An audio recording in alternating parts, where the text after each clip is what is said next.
Check 1 2, check 1 2. Miami on the Rocks, Casey Chops. Make sure you follow us on Instagram at MIA on the Rocks. Follow us on YouTube. Hit that subscribe button. Today's guest, I don't use the word legend lightly, but I'm gonna say legend in the city, man. You've been doing your thing for a minute. I got Derek G in here. What's up, my brother? What up? What up? How are you, bro? Everything good, man. Everything good, man. You do everything, bro. You've from photography, videography. You have a line. You sell clothes. You sell apparel. You sell hats, right? Yeah. Bro. You had your I believe it was called Scorpio Bash, your birthday. Yeah. That from one Scorpio to another, bro. That was something that was always dope. I think I went to 2 of those, and yeah, man. I appreciate you pulling up, and Appreciate the invite. You've definitely put in your work here in the city, bro. So Try to. yeah, nah, for sure, bro. And you're from here, obviously, clearly. You're from Hialeah, right? Born and bred, yeah. Dope, bro. Where'd you go to high school? Barbara Goldman. It's on the west side. Okay. Yeah. Okay, there it is. So Technically, border in Miami Lakes, but yeah. you got to go over the border. To So get what, bro? I always say like Miami Lakes is just like Hialeah with a tie. there. You know, funny like- funny shit that you say that. Back in AOL days, someone's profile said Miami Lakes. In parentheses, put Hialeah with trees. That's exactly what it is. Yo, that's hilarious. That's exactly what it is. So, where did you get your like? Because you do a lot of things, bro, and you've been hustling for a minute. Where did you get your start? Like, what is the first thing that kind of got your name buzzing and popping in the city? Bro, I've been self-employed for 17 years now. Oof, the way to go. Everything legal in Miami, so I'm very proud of that. Be clear. But photography is something that I've always done. Like that was something as a kid. My godmother lent me her camera. I ended up keeping it till it broke. In school, talk about manifesting. I was in class. I think it was 10th grade history. I think it was 10th grade history. I don't remember. I was like, man, I want a camcorder. I want to get a camcorder. I want a camcorder. I want to get a camcorder. I was like, yo, I got to use the bathroom. I go to the bathroom. I'm standing to piss on a stall. I look down at my foot and I see a strap. I look under. It's a fucking camcorder stashed behind the toilet in the stall next to me. What? So I grab it like anyone else would, put that shit in my pocket and went to class. And I'm like, yo, y'all never. Yo, and I was just talking about it before I went to the bathroom. I told the students around, like my classmates, I was like, yo, you're never going to guess what I found. Like, what? I pulled that shit out. They're like, shut the fuck up. Damn. I guess someone snatched it from someone else and put it back there. And then I snatched it from Yeah. So, like, that started, like, my video shit. And this was back in high school. So, like, going to the beach, funny enough, I got 2 VHS tapes of, like, us early release day. And this is 20 plus years ago at this point. So, like, all this shit. And I just... It's funny, all my friends that I grew up with that I still talk to, like, oh, it's so crazy that something you literally used to do for fun, like, took you around the world. And that's kind of like what set it off. Was photography was my main. I never thought, I'm a car guy. I love cars. I even did like that program where half the day I would go to another school to learn like a tech thing, and I went for body shop. And I just realized it's too hot in Florida to work at a body shop. You know, I want to learn all the custom stuff, the custom paint and all that stuff. And it's just obviously like any other school, they start you at the very basics. So you're learning about sanding and blocking and all this other shit I didn't want to learn about. Versus just all the cool shit that you do want to do. Yeah. So like that was junior year. So by senior year, my first semester, I was like, yo, I want out. Like I don't want to do it no more. I'm good. I ended up getting work experience. So I would go into class. I would go into school for 2 periods and then leave for work experience. The funny shit is I didn't start work till 4 p.m. Everybody got out of school at 2:30. So I literally could just get out of school, go do whatever I want. I would come back for lunch, hang out.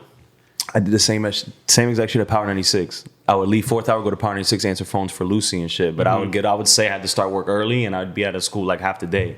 That shit was lit. So were you like blogging with the camcorder? Were you like ahead of the blogging era? No. This is even, I think, before blogs were a thing. I mean, I had a blogger. That's what I'm saying. What were you doing with the the camcorder when you first got it? Oh, just recording my friends. Like, this is just us. Car shows. We'd go to car shows. Kind of like blogging, right? Before. I guess I just wouldn't edit anything. It was just literally raw footage. So, like, even, like, my older stepbrother and, like, all our friends, when we would go to car shows, you know, back then it was Eckerd's. They had 1 hour developing. They would all give me money to give them doubles and triples and quadruples of the photos. Oh, shit. And even like, hey, copy me a tape of the video. Copy me a tape of the video. Back then it was VHS tapes. Low key, I think that's coming back though, right? Like getting photos developed, like Polaroids and shit. People want tangible. Yeah. Like people are starting to like, they want to be able to put stuff in their rooms and like, then I'm really big on the tangible stuff. So yeah, 2 labs just opened there. I go to Cardinal. There's another one I forgot and I follow them on Instagram. But I went to Cardinal Labs there in Alapata and super fast. like on point, good pricing. How does that work? You just go with a regular digital camera and they just develop that shit? Like, Well, no, I'm talking about actual film photography. A lot of people are actually getting back into film. So I have like a couple kids that I follow, and they're literally shooting on film. Like they don't care, they don't want to fuck with digital. Like they want to learn the art of photography. Fire, bro. So it's pretty cool to see. Like, all right, cool. It's the art is still there, and like these kids are opening up photo labs to develop film. And then what they do now is basically they'll develop them and they scan them. So they give it to you, they'll email them to you, or they can print them for you. So that way, like you have actually, because if you get them printed, then you have to scan them and upload them to your phone or whatever the case may be. But these companies, what they're doing is they're scanning them and uploading them and emailing them to you. Damn, so you're actually shooting film, and then they make them digital for you. Or if you want to print them, you can print them too. that'll be dope if this new generation of kids is like, yo, fuck all this digital shit. Like we want to go back to like to the tangible. Well, there's there's a couple guys that I follow too that they're shooting with VHS cameras. Just because they want that look. Now you can get the apps that do it, and a couple of guys use it. I use those apps are great. I use those apps for certain jobs and stuff like that. But I've met guys that actually have camcorders, and they actually like sticking tapes in there. And they have I have the whole conversion system connected to my computer at the crib, where I can put a VHS tape in and make it digital. Fire. So like I can get like certain movies that you can't find on the internet, I might have it on VHS, and if I want to watch it on my computer, I can. So. I was watching a Dave Chappelle interview, and he said Dave Chappelle's about to do like a Chappelle show, but audio wise, kind of like a podcast, but he's only releasing it on vinyl. Which is some fly shit, I think this is the first year vinyl outsold CDs too. So like vinyl's coming back too, like that wave. So I'm hyped, man. So what was the first bomb, like the first piece of content maybe you put out, or the first event you threw? And were you into nightlife back then? Like, so I was actually one of the 2 Latin promoters for 400 Club. Really? Yeah. Damn, that was like the 95 Bulls and shit. I didn't know you were part of 400 Club. So back then I was brought in to help bring the Spanish girls in. It's predominantly a black promotional crew. Right. And it was me. Fuck, I can't believe I can't remember his name right now. It was three of us that were like brought in, and it was basically, hey, we want to start mixing the crowd and we want to start getting a little bit of everything in, and they brought us in, and I was with them right at the end of Harrison's. It was like you and Simply Jess bringing in all the bad bitches. Well, Jess, and then there was I can't remember his name right now. He's a Venezuelan kid. He's gonna kill me if he sees this. But it was us that were helping that happen, and then that's when they did the big move to play. And, that all happened. Then I rode out for a little while. I don't drink or I don't smoke. I'm completely straight edge my entire life. Your whole entire life? Yeah, even my parties and everything. Like, the funny thing is people are like, because at the end of the parties at the Scorpio Bashes, I would do is for guys to come in, they have to bring a bottle and a chaser. I remember that. And at the end of the night, I would end up with like 400 bottles. Because if it's 4 guys, they're bringing 4 bottles, 4 chasers. Yeah. A group of guys probably won't finish a bottle, and it's good shit, Yeah. So everybody would laugh, and I would literally have alcohol stashes in my office or my warehouse. What'd you do with all those bottles? When I would throw a party or barbecue, there's open bar, go for it. Fire. So it's like, some of that, I would do like certain things, and like my close friends that I grew up with, I'd be like, yo, take whatever you want home. Things that we used to take pictures of the, empty bottles, half bottles, and then bottles that never opened, and it was just like crazy pictures and stuff like that. That's crazy. So you dabbled in the nightlife for a little bit. A little bit, and then more recently, like I got out of it for a long time, and then more recently I got involved with the pool parties. So, excuse me, day parties were better. More my vibe than anything. Like, I mean, that's a new thing, right? Because I talking to Zog last week, and I told him like the whole Sunday brunch, like Sundays in Miami are a shit show, like from like 1 p.m. all the way to like 3 a.m. And it never used to be like that. People never really went out during the day back then. You know what I'm saying? And this is like a new thing. So, and then pool parties, you had a couple day parties. What, you're doing pool parties now? I'm not. I haven't done them since November, right before COVID hit. So it was, I guess, November 2019. Yeah, I'm so confused at these days, but November was like when I was done from the last place that I was at, and I was trying to figure out what's going on. Then obviously everything shut down, and all that went down. But so, what was the first thing that kind of got your name buzzing in the city? Was it a photo shoot or the behind the scenes? So I used to get all the cars for music videos back in the days. So I used to be on almost every set bringing cars. So like Top Back Remix with T.I. and all of them. I was on set of that. We shot in Opalaka Airport. Always Strapped. That was before I even worked with Cash Money. Shit. Yeah, that we shot at Karoo and Y. But I don't even remember at this point. But it's a bunch of shit. Yeah. I did Briscoe Lil Wayne, I'm in the Hood. We shot that in Opalaka near the Triangle. So I was hoping to get cars for all that stuff. And I would always bring my camera. and I would take pictures of the cars on set. And then that, I would do it more just so I can have content to show, hey, look, I got this car in the video. Do you want to put your car in the video? Because the first video I ever did, I can't remember, I was 17 or 18. It was for Little Kim. They shot a video on the bridge right next to the original Port of Miami bridge that's now shut down, right next to Bayside. And we shot a video. It was like a German DJ and an MC featuring Little Kim. It's called Kimnatize. And if you watch the video, I'm actually in the intro of the video because they asked us to be in it. So this is 99, 2000, I think. And I had a Cadillac with hydraulics and all that stuff back then. So I don't even think I had hydraulics back then yet. But you had spinners? No. Remember when we cared about our rims? That was a wild time.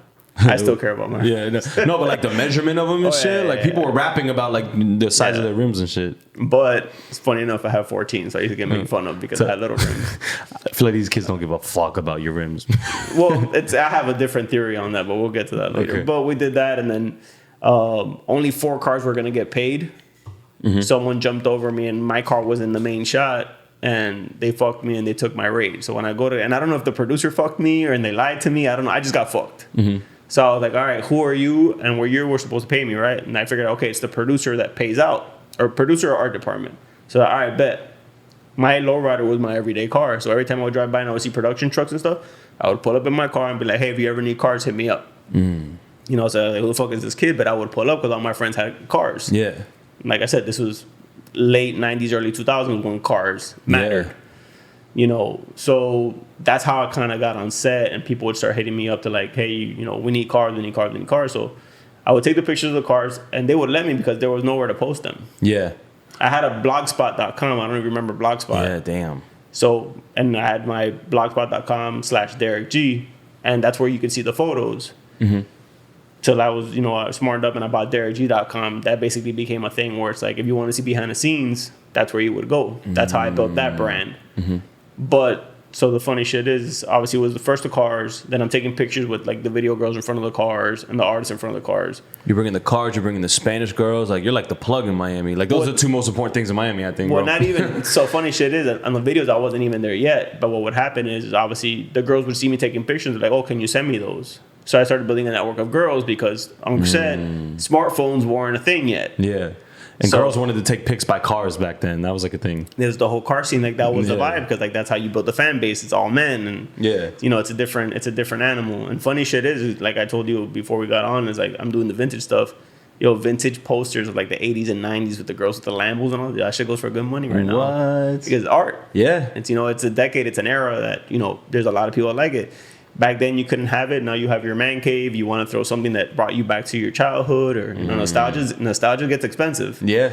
You know what I mean? So especially now, because everything's digital. Anything tangible is gonna go up in value now. Look at all that NFT shit that's going on. Like, crazy, people right? want to own files. It's Bro, fucking Pokemon card. I told my boy, I'm like, yo, I'm about to go in my mom's attic and just go through like Power Ranger, like action figures, and see if I got my Pokemon card still, and just see like if I could pull out like a $500,000 something, bro. I don't know. Crazy, man. There's money hanging on there. But long story short, I started shooting I started building a network of girls, obviously getting the pictures of them to the point where I would book cars for videos and be like, hey, do you know any girls? And I was like, oh, I know these girls that have been on this video and that video. Like, oh, can you call them? And then I started becoming the guy with the girls and the guy with the cars. Yeah. So then, I started meeting people, whatever like that. And then I would also take pictures. So then it came to a point where I would meet certain directors, I'd meet certain people, and they'd be like, hey, we don't need cars, and we already got the girls. You want to just come shoot behind the scenes? Like, all right, cool. So I was triple dipping. Yeah. So like on certain sets, I'd book cars, I'd book girls, and I would do the behind the scenes. So I was making decent money doing that. So like that's kind of like how the ball started rolling. And then, I learned like branding has always been my shit. Like I love branding, I love marketing. Photography is like my passion, but just like on a business sense, like I love branding and marketing. So like I learned. You do it right though, bro. Your branding has always been clean. I feel like, I feel like in Miami it's hard to find like I've always liked your taste. It's always been clean. It's always been it's always, I mean, it's part of your phrase. It's always looked expensive. You know what I'm saying? Like my whole thing is my theory on the signature is because I sign my photos like an artist signs his paintings because this is my art. That was my theory behind the signature. That's why I wanted a signature. And I never did like Derek G photography because to me it was beyond that. Right. You know what I mean? Because like if you say you're a photographer, they just put you in that corner. If you say you do video, they just put you in that corner. You know, I'm sure for a long time you were just a DJ, Right. But you're a producer, you're a director, you have your own now show. you just say creator at the end of the day. Well, really. I created the term creative engineer because there's creative directors that they tell you what to do. Creative engineers execute. Yeah. So I'm an executor in that sense. So that's why, like, even on my business card, they've always said creative engineer.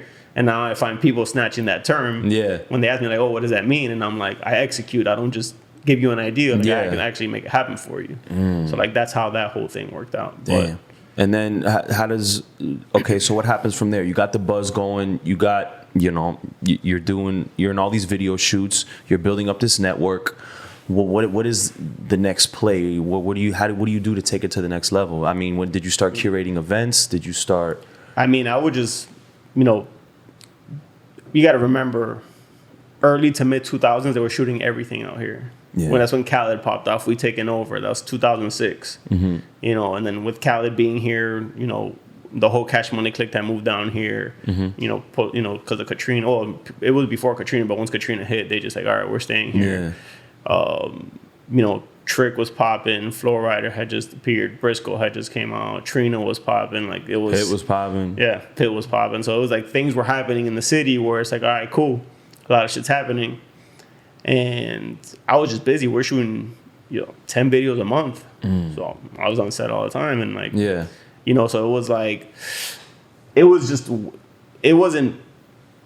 never a goal. It just happened. Yeah. Remember, I was a car guy. Yeah. And I like to take pictures, and you know, hey, both of these things are needed on, you know, on sets or whatever. And then I kind of just became that guy, and it was one of those things where, you know, people like in production, you know, you got to give them props because the guys at the bottom that make the least money work the hardest.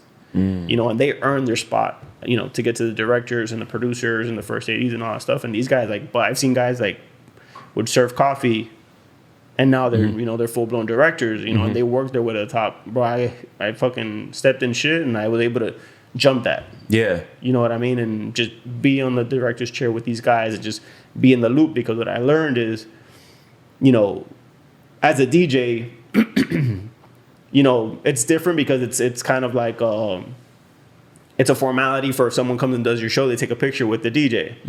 You know, in that world, if you're a director, you want to ask for a photo, it's kind of like you're acting like a fan. Yeah, it has like a groupie.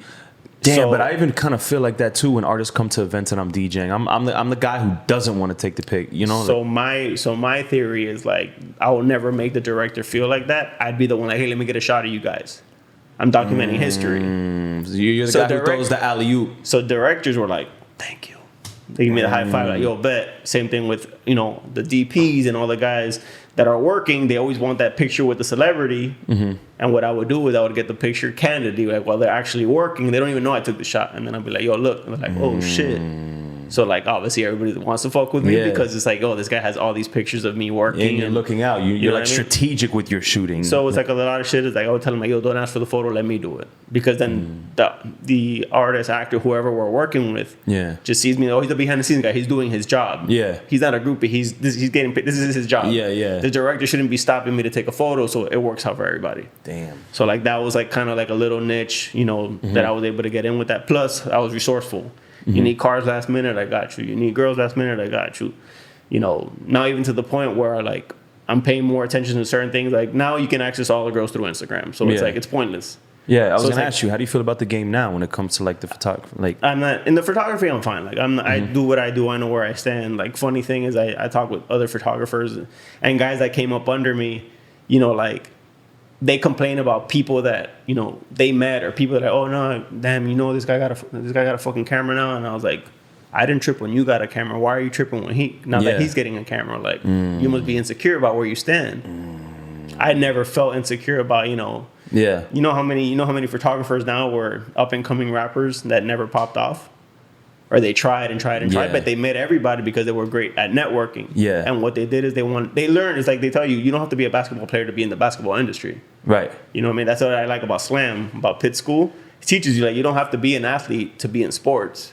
There's a bunch of business in there. Yeah. So like, you know, there's different ways to maneuver, still being in the same industry. And be involved in your passion. And yeah, But you don't have to be in the limelight. exactly. Bro, I mean, I was with Cash Money for about 6 years. I was with LeBron for 2 years. And like one thing I learned about being around those guys, like they sacrifice their privacy. They sacrifice their peace of mind to a certain extent, because obviously, yeah, they can afford all the protection that they need, and the way they move is different. But if I want to go to Walmart right now, I could. Yeah. It's You know what I crazy, mean? bro. And that's the thing. We were on tour once, and I'm not gonna say who it was, but we were on tour once, and we're somewhere in Middle America. We're on the tour bus, and we would do like these stops like at Target or Walmart just to like re-up on like snacks or deodorant or whatever we need for the bus. And everyone got off the bus except for one person. And as I'm walking off, they're literally sitting in the window like Yeah. fuck, I can't get off. Yeah. And it's like, yo, fuck that. Like the fact that you're a prisoner of your own. Yeah. Slave to your Dream. fame, bro. Like, And basically that's what it is. So like I've always told people like being famous is not all it's up. And the funny shit is like all these kids now want to be famous, or they want to be Instagram famous or Insta famous or YouTube famous. And it's a thing because obviously people are living off of it. It's real income. It's real. yeah. But sometimes it seems like these kids want fame more than they actually want like the money. Because they don't understand money because they've never worked for it. That's the thing. They want to be cool and they're cool in school because mom and daddy give them their lunch money. Then they don't know what working is yet. Right. But then when they realize that once they become a has-been, that ego's going to get in the way. And then when they have to go get a real job, And humble themselves, yeah. the ego's going to be their worst shit. And then they're going to me, that's the whole boxing thing that's going on right now. My opinion with this boxing shit between Floyd and Jake Paul, this is my theory. As an entertainer, I think it's genius that Floyd Mayweather is doing it because obviously it makes him more relevant with younger viewers. It does a lot of shit. As a professional boxer, I think it's the dumbest shit on earth. Yeah, I So mean, it's a it's like weird- boxing is becoming like the WWE right now. It's entertainment at the end of the day. That's what I'm saying. But everyone will sacrifice the integrity to get that dollar. You know what I'm saying? Which is Yeah, because I'm sure at the end of the day, I'm sure Mayweather's. I mean, whether it be set up or not, Mayweather's not going to lose. I could almost bet my life on that, but I don't know. You think so? Damn, what if he catches him, bro? He's gonna. It's to me, it's a big load of shit because they're not even the same size. Yeah. When you box in a professional boxing thing, you have to be in classes. They're not even in the same class. Yeah. So it's like, to me, it's a show. Yeah. It's a show at the end of the day, and they're both gonna get a check, and you know what I mean. So it's like, that's what I'm saying. As an entertainer, it's genius. It's gonna create a bunch of money. It's gonna be dollars. We're gonna watch it. Shit. Yeah. But as a professional boxer, I'm kind of like, man. Yeah. And once again, I don't care for sports. It's just me talking about like where things are going and like This argument can we could draw parallels to this argument to anything, bro. Right now, everyone's what I right. mean? Yeah. So it's like the same thing with like, what I was saying about, people worrying about who's doing what, or like, yo, there's 8 billion people in the world. Yeah. There's money for everybody. There's out here. abundance out here. Like, yeah. People are so worried about and it's just insecurities at that point. You know what I Someone's mean? success is not your downfall. People don't understand that, bro. And not everyone's your customer. I've learned that. Not everyone is your customer. Elaborate on that. So, for example, like when I first dropped my T-shirts, I dropped them at $55 for a T-shirt. I wouldn't pay $55 for a T-shirt at that point. But where I put them at, the owner of the store was like, I was like, yo, should I lower the price? He's like, no. Stand your ground because not everybody's your customer. Your customer will buy your product. And sure enough, like it proved itself. So I was like, all right, cool. Yeah. That was part of my that was part of my lesson. And funny enough, the brand's called IAE, which stands for I Am Expensive. Right. And it started off because where branding hit me in the face, we were in London. I was in Paris with Birdman and that crew. We were out there for a Wayne tour. And we went to Louis Vuitton, one of the main Louis Vuitton stores in Paris. And we go in, it's 2-story, we go up to the second floor. And about an hour and a half of him buying shit, he spends $22,000. Literally goes down the line to all his boys, finish. He goes, yo, you want something? Everybody says no. He looks at me, he skips me. This is the first time I go overseas with them. So it's like, and I probably would have said no anyway. I'm not trying to, I'm trying to keep professional. Yes, Whatever. He ends up spending about $22,000. They pay. We're leaving. We're walking down the stairs. Somebody opens a drawer like at the bottom of the stairs, and there's socks there.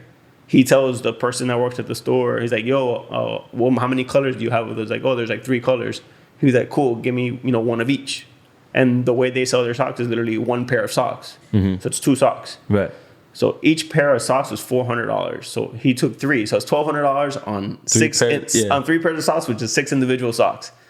And then while he says he obviously had to ring that up, he's like, oh, you know what? Fuck, it's this lady's birthday. Yo, let me get 2 of those purses. Let me get that. Let me get that. Those socks triggered another, what was it? I think it was like another $11,000 in sales. We were there for another hour and a half. So by the 3 hours he spent. Wait, why did it trigger the other sales? Because he paid already. We were leaving. And then he saw that and he had to ring that up. And since because he had to ring that up, he was like, oh, fuck it. You know what? Let me get this. Because buying something at Louis Vuitton is not like just leaving a store. Right, like, right. It's a process. So buying the socks reminded him to buy other shit? Well, no, since he was already going to pay for that and he looked up because we were upstairs. He didn't even walk the downstairs. But since we were already downstairs, he had to pay for it. He's looking around. He's like, fuck it. Let me get that. Let me get that. Let me get that. Let me get that. And he ended up spending $33,000 Wow. within 3 hours. Jeez, bro. And it all, it was because of the brand. With $1,200, I could buy socks for the rest of my life. That's crazy. He bought 3 pairs of socks. And then that's nut. And then so is that one you said that's one of the things where branding hit you in the face? Like, yeah, it's like he's buying them because they're Louis. Yeah, they're cashmere socks. I'm sure they're super comfy, but they're fucking socks. Right. So I was like, all right, cool. That's where like I am expensive and all that shit came from. And I was like, okay, that's what brand is. Because if there would have been Hanes cashmere socks, I'm sure he would have been like, fuck those socks. Yeah, you know what I mean? Yeah. So it's kind of like, all right, cool. Like that's where it's at. And you gotta price it to make it scarce, aka to make it valuable. You know what I mean? Like, well, the best thing that ever did for me was it took all the bullshit calls out. Nobody would call me and ask me for prices anymore. Because off rip when it was like, oh, he's expensive, never mind. So it took the haggler out. It took the fucking. Fine. So that did me a favor. Yeah. That I was like, all right, cool. Like I don't have to deal with that dumb. And I don't call it dumb phone call, but obviously people don't know. But it became to a point where. For a while, I had clients that would just be like, yo, invoice me. And that was amazing. Yeah. Because like, all right, cool, I'm getting paid what I want to do what I want. Yeah. With cool people. Yeah, with people who aren't cheap. Like, so that was like a turning point for me in my career where, shit hit the fan in a good way. Mm-hmm. Is that around the time that because bro, those hats, those Hialeah hats, bro, that might be your most popular piece, like, right? Like in the IAE brand, yeah. And for obvious reasons, I did 12 to start off, and it was just literally for like a small circle group of friends, and I like gifted like one to like Gio Gonzalez from the Nationals at the time, and a couple other people. And obviously it's like, yo, make me one. Yo, make me one. Yo, make me one. So have you ever seen one that has my signature on the side? That's one of the original 12. Wow. So it's like, and then I've probably made over 2,000 of those hats. What? And then like Grutman wore it in Shoe Gallery and posted it, and then and that's how I met Grutman because of that hat. Wow. He's like, I don't wear hats, but I mean, everybody keeps tagging you, so I'm guessing, and he didn't know who I was. He didn't know what I did. So once he's like, oh shit, this dude and that, like I had my own network. I had my own shit. I was already doing shit with Cash Money and them. So like, oh, okay, cool. And like, that's how we linked up. Was that your first time kind of like getting into the merch game? Like, hey, let me just start with a hat and kind of like sell a hat, see if I could. Bro, I did I've always like been super heavy Miami, super heavy 305. I did like these 305 shirts for Calle Ocho years ago, and they flopped. I think they were like a little too ahead of their time. And that was like me trying. And obviously you don't know about how many colors you put on screen print and how expensive it gets. And, you learn how to design stuff where it's cheaper to print. But no, I tried. This is like my second attempt, and it's done good. I mean, I don't get behind it at 100% just because I don't have the time or the energy for it. So it's kind of like when I get inspired to do something, I'll drop something. Gotcha. I usually re-up for 305 Day because I do really good on 305 Days. We do the festivals in Hialeah and stuff like that. So like I'll re-up for that. I'm actually about to drop. So we just set up shop with Youth Concept Gallery and my boy Quan. We actually got at the Faena Bazaar, which is across the street from the Faena Hotel. It's like their shopping complex. My boy set up shop in there, and he's like, yo, Chico, we got to get your shit in here. Wow. So we actually just dropped the Play Different stuff, which is like the Playboy bunny with the apple colorway. I don't know if you remember that. I dropped it in 2016 and actually had some inventory left over, so we dropped it there again. And I'm actually making an exclusive I Am Expensive shirt for there because obviously that's the Faena is the #1 hotel on the beach. And so we're set up in there, so I'm actually getting ready to drop some stuff on it. So when situations come up like that, I'll do stuff or I'll drop. I don't have like seasons. I'll do like a capsule depending on what's happening in life, what's happening around, and kind of stuff like that. But so, I'm not behind it 1,000%. I do more of the vintage than I do the merch. Got you. I mean, well, what's the difference? I mean, because you're making vintage merch, no? No. So the merch is streetwear, whatever you like, screen print. The vintage is I gotta go and find it. You don't just go find 90s Gloria Estefan tees. I mean, I'm not gonna put anybody on blast, but I think I have a friend who has a boutique, and they make the shirt and then they wash it and make it look like it's vintage. I mean, that's a style, because there is yeah. brands. So for example, single stitch is like a specific thing for like how shirts were made back then. Now there's companies that are doing shirts single stitch, so it has that feel and that look, but they're just retro. They're not vintage. Yeah. Like this is, if you look at this hat, this is one of the original hats from the 2 Live Crew cover, where they're all wearing it. Damn. I mean, this old Miami Heat shit from So the you're 90s. really digging for shit, like. Yes, and then you have the guys that are like, in the trenches, like really going in, and then you buy off of them, like wholesale style. Got you. So like sometimes I dig if I'm in the mood, or you literally hit up a bunch of thrift shops, or you go to the guys that do this for a living, and you just wholesale from them, and then. What's your favorite piece that you found that you dug up that you're like, wow, this is legendary? Bro, I have a Miso Horny 2 Live Crew. I collect specifically Miami stuff. I have this Fire Calle tee that I love. This hat probably. I got a lot of shit. So that's dope, bro. Yeah, no, man. So you're one of the biggest photographers in the city as well. Are you getting any of this OnlyFans money from these chicks, bro? Bro, I started a Patreon and I try to like follow through with it, and like it's work. Like it's more work and it doesn't pay out. Like these girls are making the real money. Like I talked to a couple photographers that have the pages, and they're like, they go in full force, and it's like, we're not making what they make. Really? So they should be getting like, if these girls are making a lot of money, like pay the photographer a good amount, like generously. So what I understood is, so like during quarantine, a couple of the guys that I talked to that really got into it, they were, like, I don't know if OnlyFans has this, but Patreon shows you how many subscribers you have. And then you know what it is a month. So you could do the math and figure out what a girl's making. So what these guys were doing was like, hey, you're making this much, give me 15%. The girl has 100,000 followers. Yeah. And they're paying $10 a month. Do the math. Yeah. So these guys are like working overtime and shit like that. And like they're making real money in that sense. They're not making money off the OnlyFans. They're making money off the content that they're doing for the girls. Got you. But these girls are producing shit daily.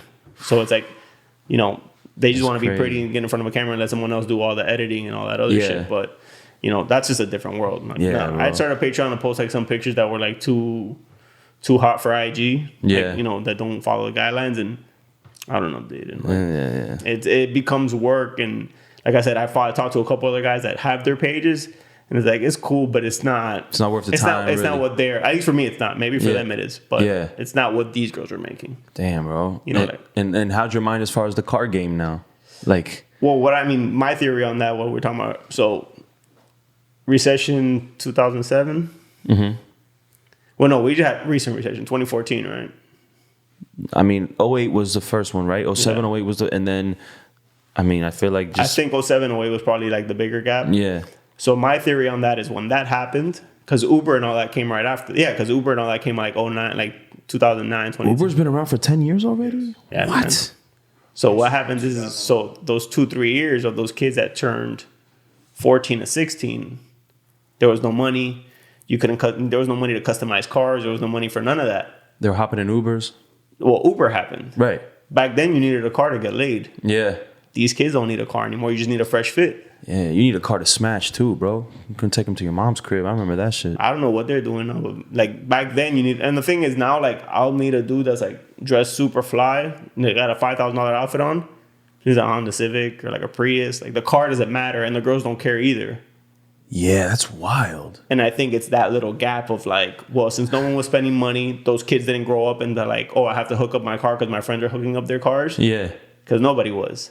Yo, that's my theory on it. And then Uber became it. Now you don't need it. That's a fair theory, bro. Having straight like designer clothes on, hopping into a Honda Civic is nuts.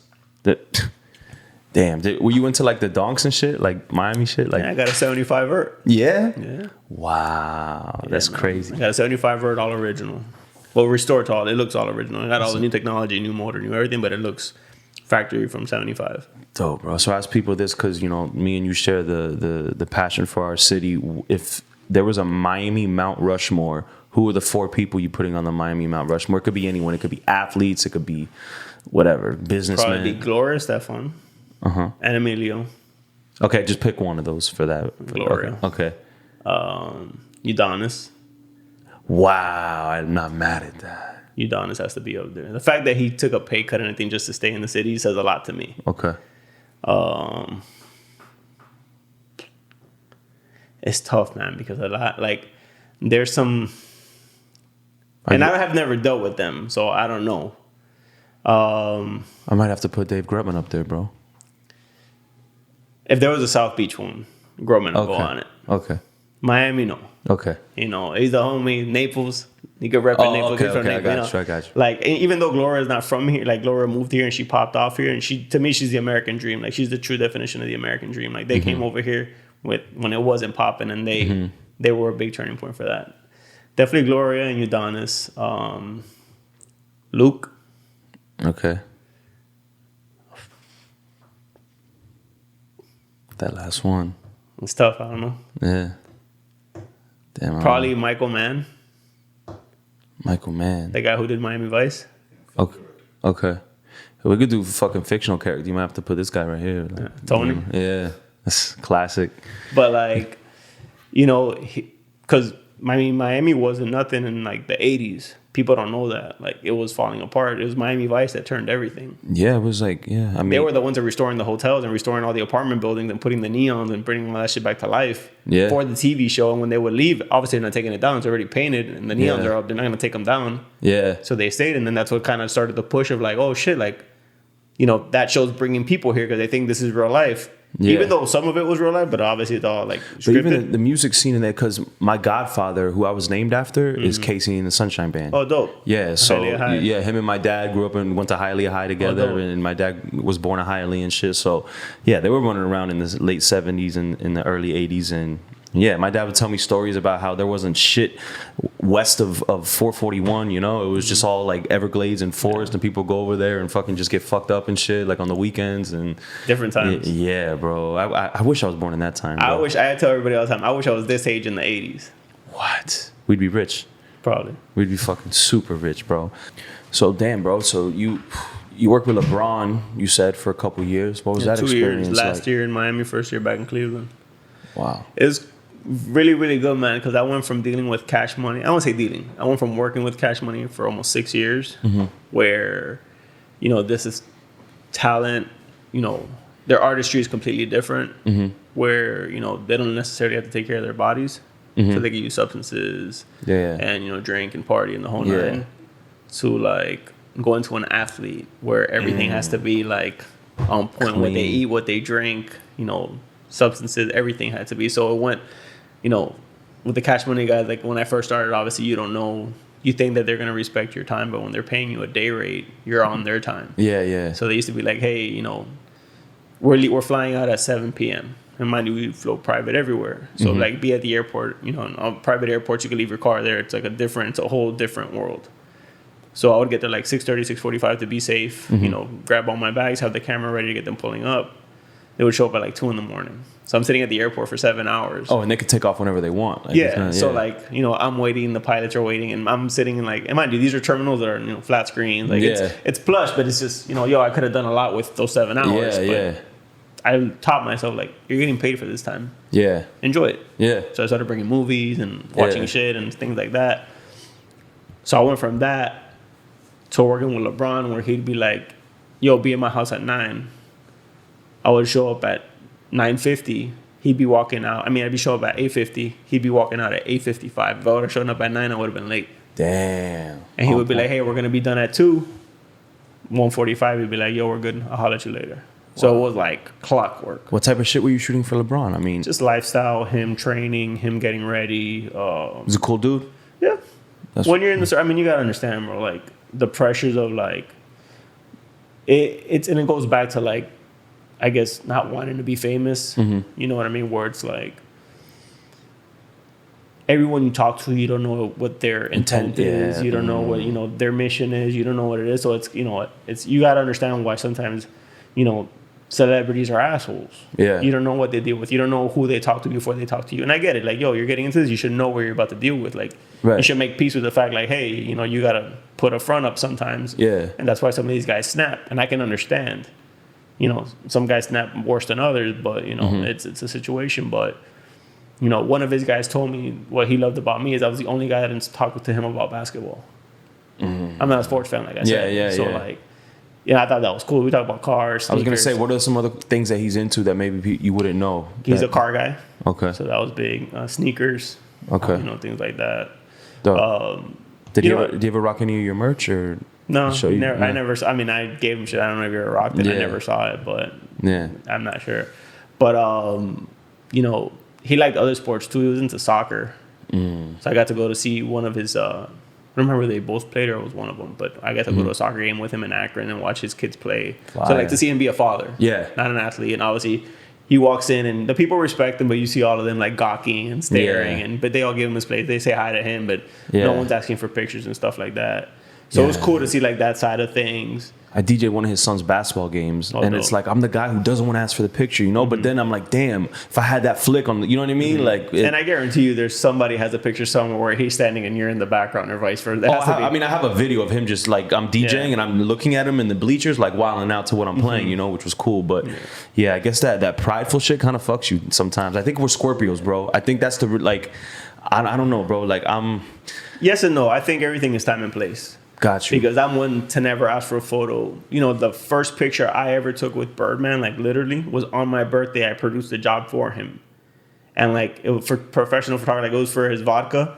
And they all like wished me a happy birthday. And I was like, fuck it, let's take a picture. The photographer was in position. It was like easy. The vibe was right. Yeah. You read the vibe. Yeah. And then same thing with LeBron. We were actually, when he went back to Cleveland, they were shooting a Beats by Dre commercial back at St. Vincent St. Mary, which was his high school. Right.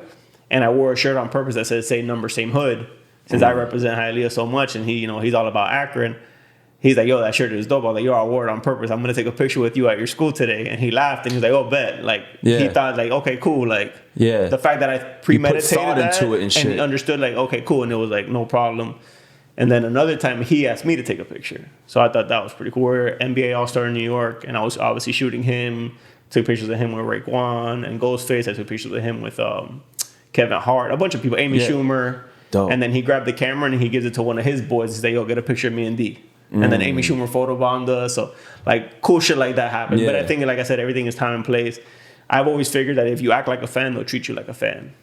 So for these kids, damn, yo, Derek, I'm gonna have to make that a clip, bro, for these young kids. Like, because sometimes I feel like they don't know the time and place. This conversation that we're having, they can't distinguish when the time is right because they're just thinking about the clout. Like, Yeah. let's get the clout. Like, so, drop that again. What was that quote you said? if you act like a fan, they'll treat you like a fan. One thing Exactly. I've seen that's so weird, obviously autographs aren't a big thing anymore. It's like you see like the older guys asking for autographs and stuff like that, but like Yeah. the kids, they want the selfie. And it's so crazy how many people will take a selfie with a celebrity, not just with LeBron, it's any celebrity I've worked with. They'll take the selfie and they don't even say thank you. They just walk away looking at the photo. Yeah. Like zombies. Yeah. Like, no like if he thank gave you you. money and shit. Yeah. Like, no thank you. No, like, oh my God, great to meet you. It's just weird. Yeah. And it's just like they just want the selfie, and it's like it's clout chasing. Yeah. They're more worried about posting it right now Yeah. than embracing the moment and enjoying Yeah. the moment. That shit hit me in the face when I was with the Cash Money guys. We went to another time we were at Paris. We went to the Louvre. We had the opportunity to go to the Louvre, and we got to go see the Mona Lisa and all that shit. I was so tied up in taking a photo with the Mona Lisa that I couldn't remember that I did that. I had to go back and look at my camera multiple times that evening because I couldn't remember seeing it with my own eyes because I was so worried about taking a photo with it Wow. that I was just like, yo, I gotta chill out. Yeah. Like I gotta like embrace and take in. Because Yeah. at the end of the day, memories is like what it is. You Yeah. know what I mean? So it's like, there's a lot of stories that I could, People at concerts filming the artists, like you're enjoy the you're not actual. embracing it. You're not taking it in. You know what I mean? And you gotta kind of like tell yourself like, cool, get your shot. And fucking enjoy Keep the it show. moving, yeah. Like enjoy the show. It's one thing, obviously, when I'm working, and it sucks because like I'm always in work. Like if I go to a concert, I went to the Yeezus tour, and like I was antsy because I didn't take my camera, and it's just like I want to take pictures. Yeah. I was sitting in the stand. This and guy's it's on like, a mountain and shit, and I don't you know have what I mean? pictures. And, like, and I'm just like fucking sitting here, like I'm like, can I enjoy a concert? Yeah, but like I'd rather be shooting it. Yeah, like that's yeah. how I would truly enjoy it because I'd be capturing moments and stuff like that. So like I learned like concert is not really my thing unless like I'm gonna go shoot it. I got to go shoot Jay-Z at the Magna Carta tour, and I got to shoot that. So like that was fucking amazing. Yeah. All the Cash Money shows that I've shot around the world. Fire. How is it working on? Cause you've big brands like Nike, and you said Beats by Dre. Beats by Dre was one of my big ones. How is it working with like the corporate vibe? It was cool. Money's different. Money's way better, obviously, about it. because the thing You with tell them, them your rate, or they tell you the rate. it's a, once again, you're dealing with people that it's not their money, so they're a little looser with it. Got you. The working with Birdman's coming me the check, it's coming out of his pocket, so it's different versus me going to a brand, the person in charge of getting Nike, that. like just get this. Yeah, they need to get it done, and they just need to look good. So they have they have a budget. It's like, yo, sometimes I'll be like, yo, be honest with me, what is it? Where do you need me to stay? And they'll tell me, and so I'm like, all right, cool, I got you. Dang. Because what's gonna happen is like, okay, cool, he'll work with us. They're gonna bring, I'm here for the long run. I'm not here just to hit, the lump sum and keep it moving. Like, I want that callback every single time. Every time you come to Miami, let me know. Every time you need me somewhere, let me know. Obviously because the reason why I started working with LeBron is because I used to shoot for Beats and Nike all the time, and when LeBron came to Miami, I was at almost all his shoots, but shooting for the brands, not for him. And eventually I started like the same people would see me and they would say hi, and eventually we became friends. Hey, how are you? How's everything? But me and him never crossed paths. Like we would see, I'd take pictures of him, but I never talked to him. My theory, like, yo, unless they talk to me, I'm not gonna say nothing to them. Yeah. You know what I mean? And I started meeting people, and then eventually, like on a job, the day before the job, one of his guys told me like, yo, he wants to meet you. I'm like, who's he? And he's like, Bron. yeah. I'm like, all right, cool. Like, I'll be here tomorrow. I'm running the whole photography shit, for you guys, so I'll be here. So sure enough, when I pulled up, or when they were there and we got the walkie-talkie, we're all on walkies, like, yo, he's here. Like, I run all the cameras up there, whatever. He's like, yo, come here. Brings me over, and luckily, since it was my camera crew, they were able to document it. So I had, like, I had the video and the photos, like, the first time me and him met and everything. So that was pretty cool. Pharrell was there. Like, it was insane, you know what I mean? And that's how we linked up. And, like, hey, I shot him here.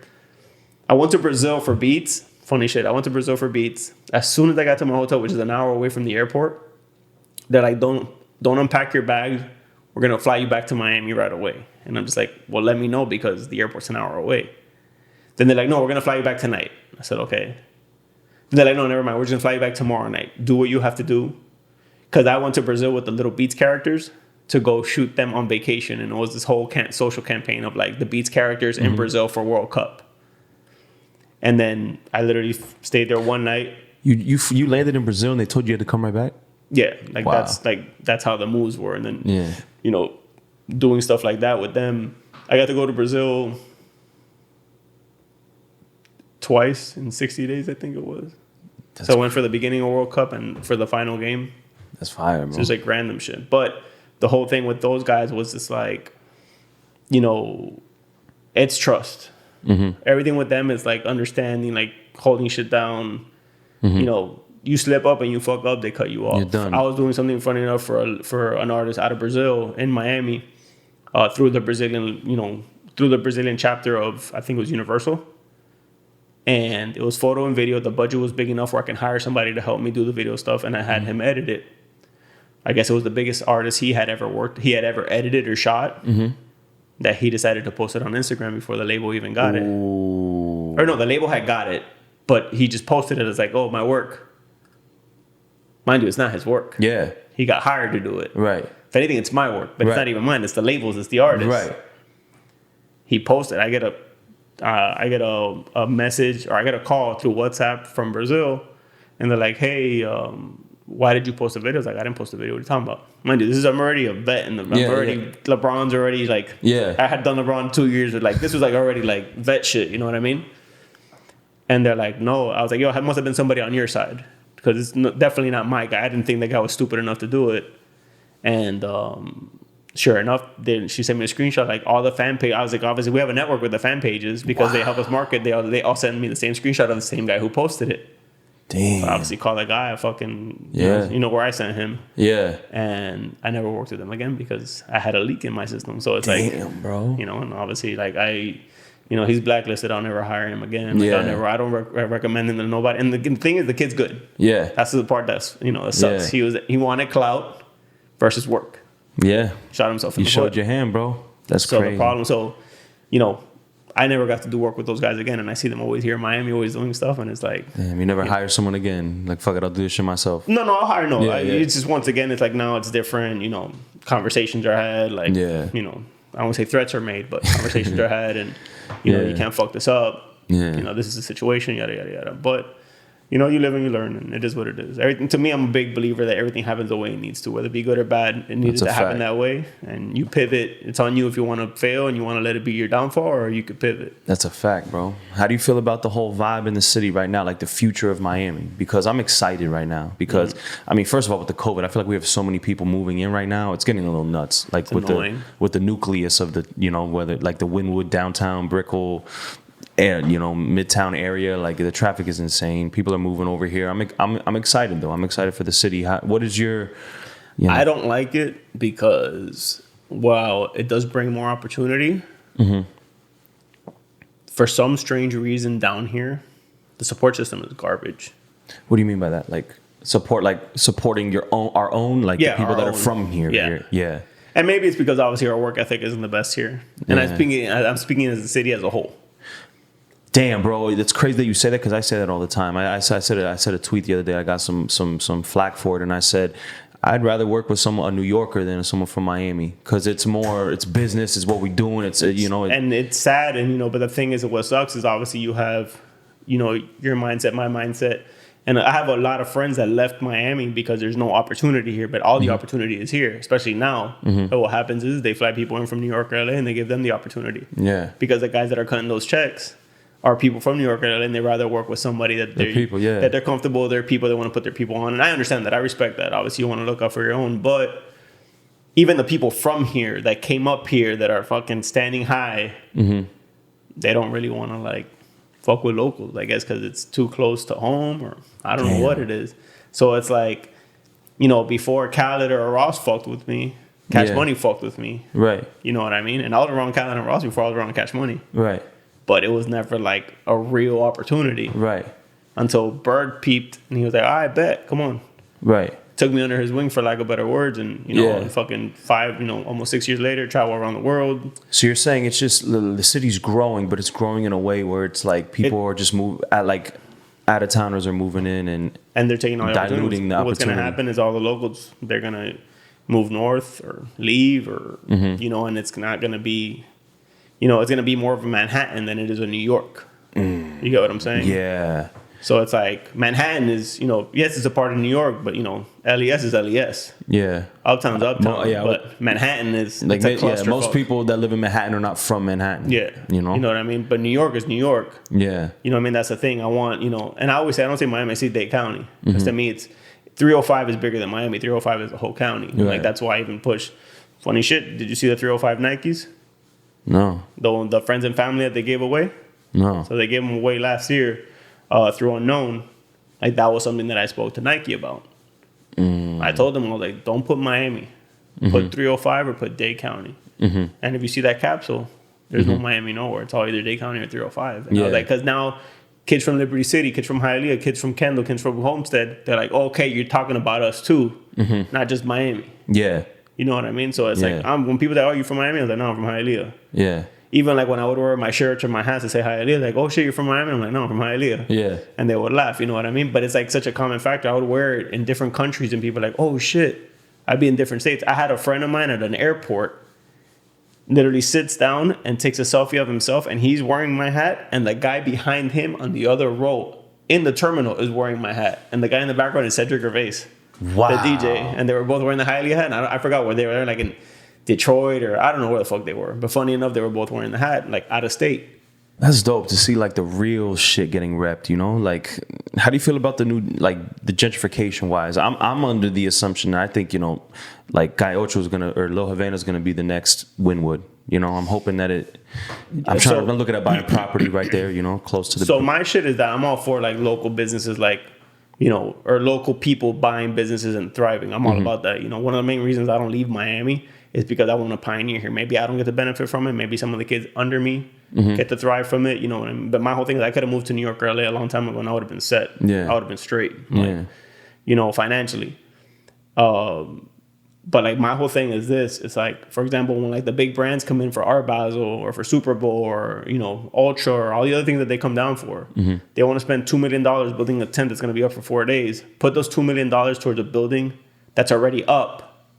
And when you leave, do like what they did with Miami Vice. When you leave now, you have this building that's brand new, renovated, freshly painted, whatever, and let the community do something with it. You know what I mean? So Yeah. like that's my whole thing, and that was like a big talk that I had when I would talk with some of these brands.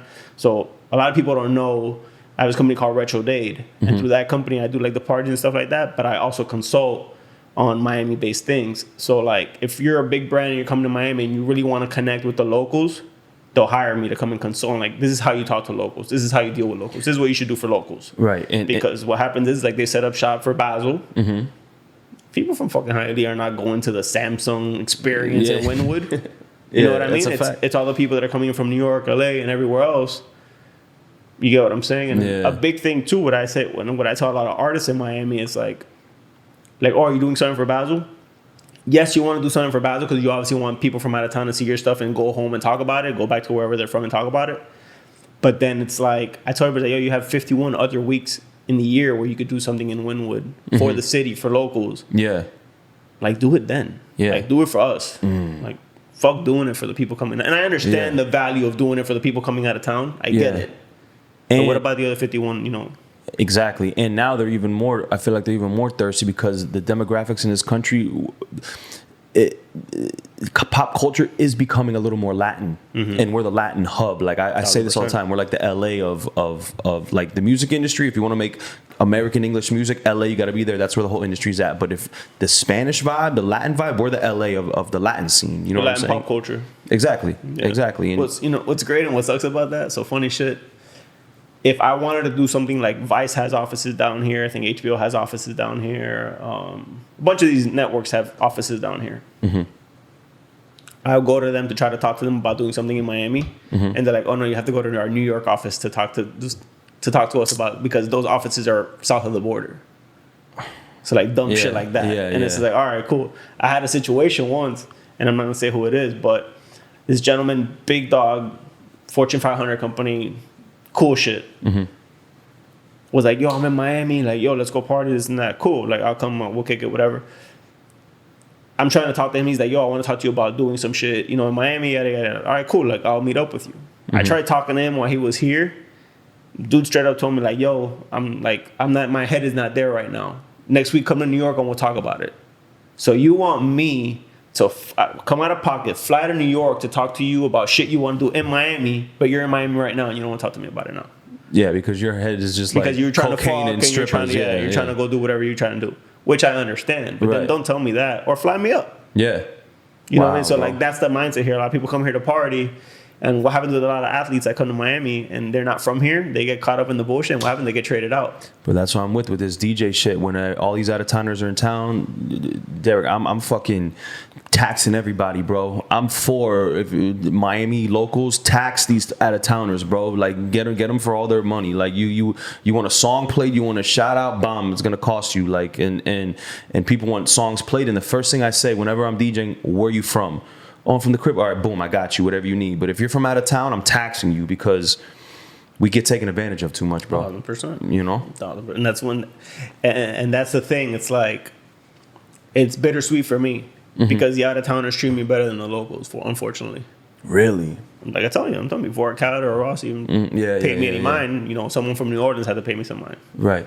You know what I mean? So, what do you want to see for the future of the city? Like, what do you see? Given that we know that it's going to have an influx of out of towners are going to come in, and the nucleus of Miami is going, like you said, is going to become more like Manhattan. So it's dope that you do events like in Hialeah, like 305 Day, and things of that nature. What do you want to see for the city, like for locals?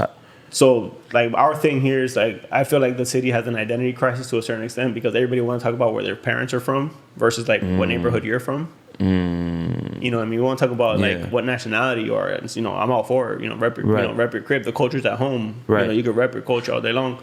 But the problem is, like, everyone goes to their corner versus, like, building your culture. Like, I call it Chico culture.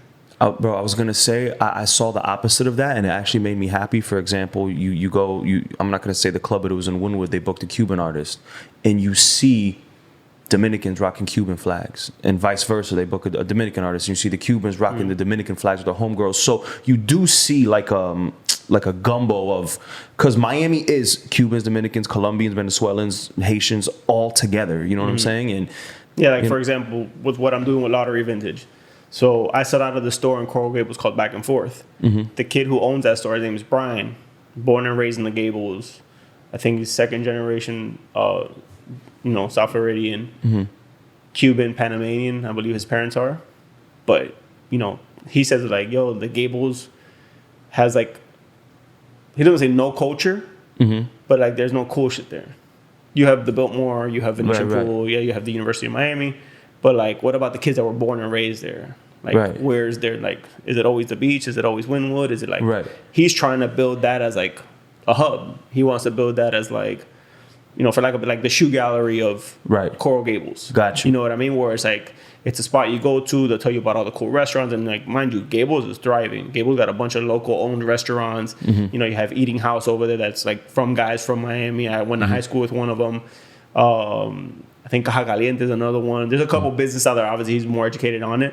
But it's like, I love the fact that he's like, yo, I'm not worried about South Miami. Obviously, he wants to take care of everybody, but his concern is like, yo, I want to pop off Coral Gables. Like, he wants to own his hood the same way I wanted to own Hialeah. Like, it's like, yo, I want people to come here. People like, when you say Hialeah, you think about me.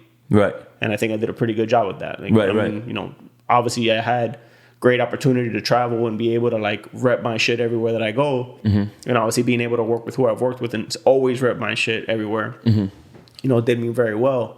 But then it's like, I think people love the authenticity of like what you said, where people rep the real shit. Grumman put that hat on Tiesto. Grumman put that hat on Skrillex. He didn't have to. Yeah. But he did it because like, yo, that's some real Miami shit. You know what I mean? So I respect him a lot for that. And once again, he's from Naples. But he's doing a lot of work down here. He's doing a lot of, I just heard that he's gonna bring back the Fontainebleau wall. Wow. Oh yeah, I saw that too. So I'm curious to see what he's gonna do with that. Like, you know what I mean? Like, to me, that's dope. The fact that it's like he's playing with money and he's doing stuff out here, and like that's what he wants to do. And it's even doper that he does things like stay away from Wynwood, because he knew like he made it public that he didn't want to put money in Wynwood, even though it's sad that you see, I think they're building the Marriott in Wynwood now and they're dumping money into it, but like. So it's like they just opened a Foot Locker in Wynwood, which is kind of bittersweet. It's good because they put my shit in it, so I thought that was dope. You know what I mean? But what I do love that there's no signage. The sign on the door is this big. It's a sticker. Got you. And they painted, they muraled the building. So like, if you don't know that's a Foot Locker, you walk by. This is like a mural building. It's not commercialized. You know what I mean? It's not like whitewashed. It's very clean. You go in there, it feels like a store. But on the outside, at least it looks like it belongs in the neighborhood. So it's like, how many more of those are they gonna let in? When's the Starbucks coming? When's the McDonald's coming? That's supposedly they're not trying to allow things like that in, but it's like. Or they're going to shut down the nightlife. That's what I'm scared of too. Like a curfew or something, or like. Which is crazy because, like, funny enough, I just had my baby shower there in Wynwood, and the owner of the property where we had it was telling me that one of the new buildings on 24th, they were getting police complaints about noise ordinance. If you're moving into Wynwood, you should know where you're moving into. No, they should have a lease. Like when you sign the lease, like, yo, you can't complain about noise. Your neighbor, yes. But not the properties around it when you're surrounded by event spaces. Exactly. So like to me, that there has to be like either someone's getting paid on the back end to kind of like just not add that to the leases. Or something, because that when he told me, I was like, that's fucking stupid. Like you guys were here before that. That's what this neighborhood was. That's like. These corporate guys want to make it residential, bro. That's the thing. These big companies own like most of the residential spots, and they want to. That's what they want Wynwood to be. They don't want it to. How do you feel about the climate of South Beach right now? That's kind of nuts. Like it's weird. Yeah, like, you go by there and it's like dessert. I mean, it's not the Collins is popping, but because that's where everybody's staying. And the Ocean Drive has been closed for I don't know how many months now. Like you can't even drive through it. But I remember when Washington was the shit. I remember when you would look for parking because you wanted to walk, and you would go to Uncle Sam's. Remember Uncle Sam? I don't know how old you are. I'm 32. I missed that era. So Uncle Sam's, I mean, it was still around for a little bit, but Uncle Sam's used to be the shit. And that's something that every Friday or Saturday out at the beach, I'm stopping at Uncle Sam's and I'm looking at records or I'm looking at posters. They used to sell all the old school promotional giant album covers. They were like styrofoam that they would put like at Specs and stuff like that. They used to sell them. So like you would go in the back and they'd have a stack and they would be all damaged because they would throw them. But you would find like, Busta Rhymes ELE, crazy, album cover like 4x4 feet, and you could buy it from them, and you could listen to records before you buy them. And they had magazines there that you couldn't find nowhere else. Locals went to South Beach. Yeah, 1,000%. Not anymore. We would go party there. We'd get into fights there. Like it was literally like, yo, what are you doing? We're gonna go to the Grove, and then we're gonna go to the beach. Like you would cruise around. Remember, as a car guy, like you had your routes. Yeah. You know what I mean? So it was like you would look forward. Now you go by there, and especially now that obviously everything's starting to open back up. But I guess since we've been kind of loose with it, like you drive down there, and it's like something always feels like something's about to go down. Like it doesn't feel comfortable. And the buildings are getting so old now too. Like they need to renovate shit. You know. Well, I mean, I think that's what Grumman and Pharrell are doing with like the Good Time Hotel. Like they took over and I remember when they started emptying that building out because I had a friend that had a spot there, and I was like, "What are they doing?" He's like, "The owners are letting people run their leases out, and then they're not letting them renew it because they didn't want to push nobody out, but they were just like, hey, when it comes time to renew, we're not renewing because that was the game plan." So they had been working on that for God knows how long before it actually happened, and then out of nowhere, like, yo, there's a new hotel here, and it belongs to these guys. So they did a really good job about keeping that under wraps. I mean, you out of towners always came here on Memorial Day. You know, it was always right. But what changed? Like what? But the thing is, that used to be fun. They used to bring the cars down. You would see cars from Jacksonville. You see cars from Atlanta. Like you would see different cars. So it became like a car thing for me. I can't speak on anybody else. I wasn't really a club goer until I got into like the club, and so it became like a money thing for me. I wasn't really into the clubs like that. You know, I was going to like Purdy and shit like that. Like, you know, that was like my spots. Vibe. Yeah, like not worried about dress code. I'm just trying to have a good time. You know? Like I don't drink, like I said, so I wasn't looking like pop bottle or none of that shit. You know, we used to come up here all the time when Passion was a thing. I used to come with Tony Tone. I used to DJ, used to go and kick it there. You know what I mean? But it was just different times back then. But people weren't caught up on their phones. Right. People were like, even back then, like, yeah, you had a smartphone, but you didn't have Instagram. You had nowhere to upload it to. So people were just enjoying the night, and you would just text people because obviously trying to take something home. But it wasn't like you were on your phone the entire night looking at like what other people are doing tonight while you're at the club. Right. Yeah. I'm just trying to figure out like what changed, because it was always, and then, but you do have certain cities like spring break cities that did shut down, right? I believe Panama City, Daytona. Like there's like no options anymore. You can only really come to. And I think that's probably one too. Everyone's looking for, like, look at these fucking idiots that jump in the fish tank at the outdoor world. Clout, right? Like everyone's and then I feel like that's what's happening here, because you drive down Collins. We went maybe like a month ago. Me and my girl just took a cruise in the convertible, and it's like everyone's hanging out of their sunroof. Like they don't know how to act, and they're just doing it for social media. Like they want to prove to their friends like my life is better than yours. I'm in Miami. Yeah, we outside. Like the whole like we outside thing. Like they're trying to make that shit cool. When it's like we've been outside, it's almost like that's almost like the new like you vacation where I live. I accept it already, but I used to make fun of people who adapted that phrase, because I know my friends in New York, like shit, like that's some New York shit to say we outside, because you're stuck inside half the year. So it's something to say when you're outside, you're bragging in New York. But over here, people started saying we outside. Bro, we're always outside in Miami, bro. Like it doesn't even make sense. Yeah, you're heavy in the retro stuff, the throwback stuff. So what got you into that? Like I've been collecting for a few years, man. And like it's one of those things where, you know, certain pieces bring people back. Like the best thing is when someone walks into the store and they're like, oh my God, you just took me back to my childhood. Yeah. And people want to buy a little piece of that. Yeah. And they want to take that back home. And like, so funny thing is like, you got to think about it. A kid that's 21 years old today was born in the year 2000. So a t-shirt from 2002 was from when they were 2 years old.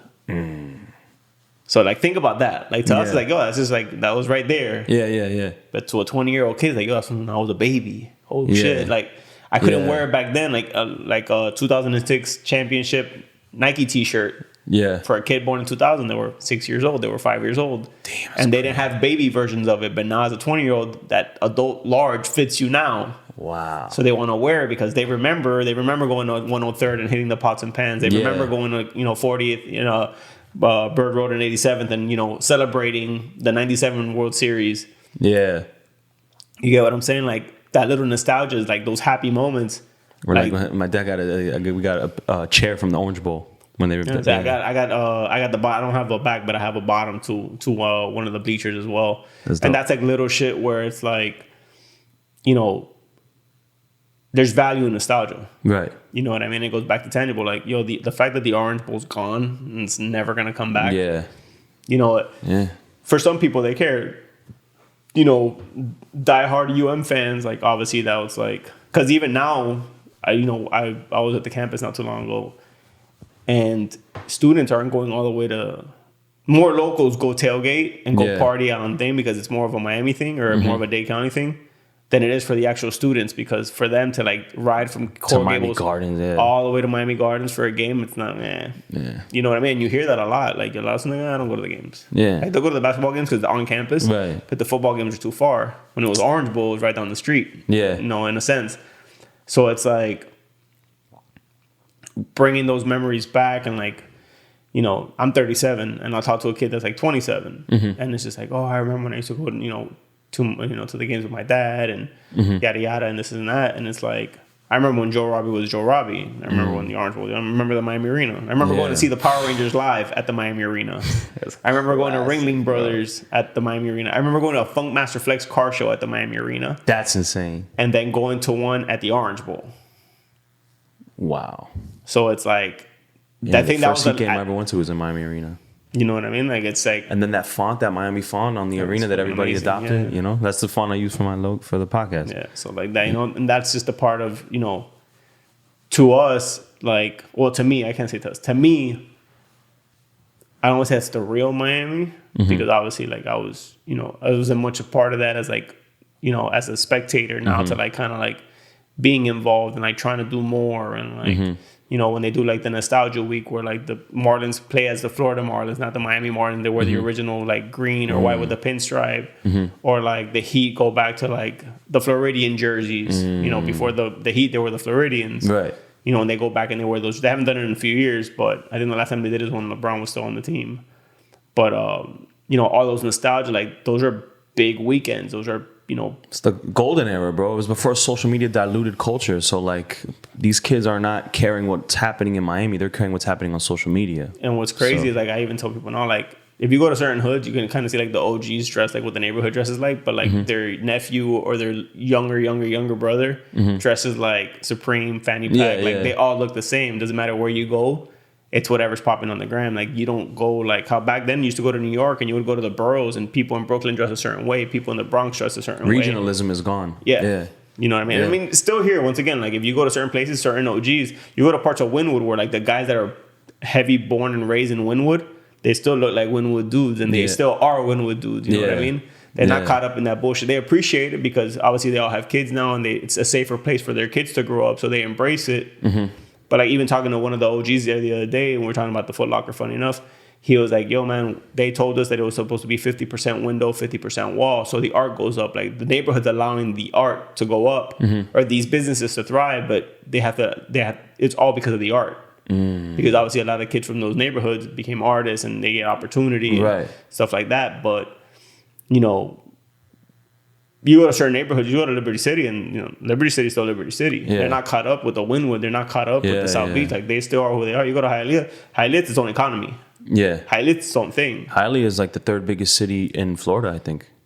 Fourth, fourth, or fifth. I think population wise, That- I don't know about size, but I think Oh, population. no, yeah, population wise.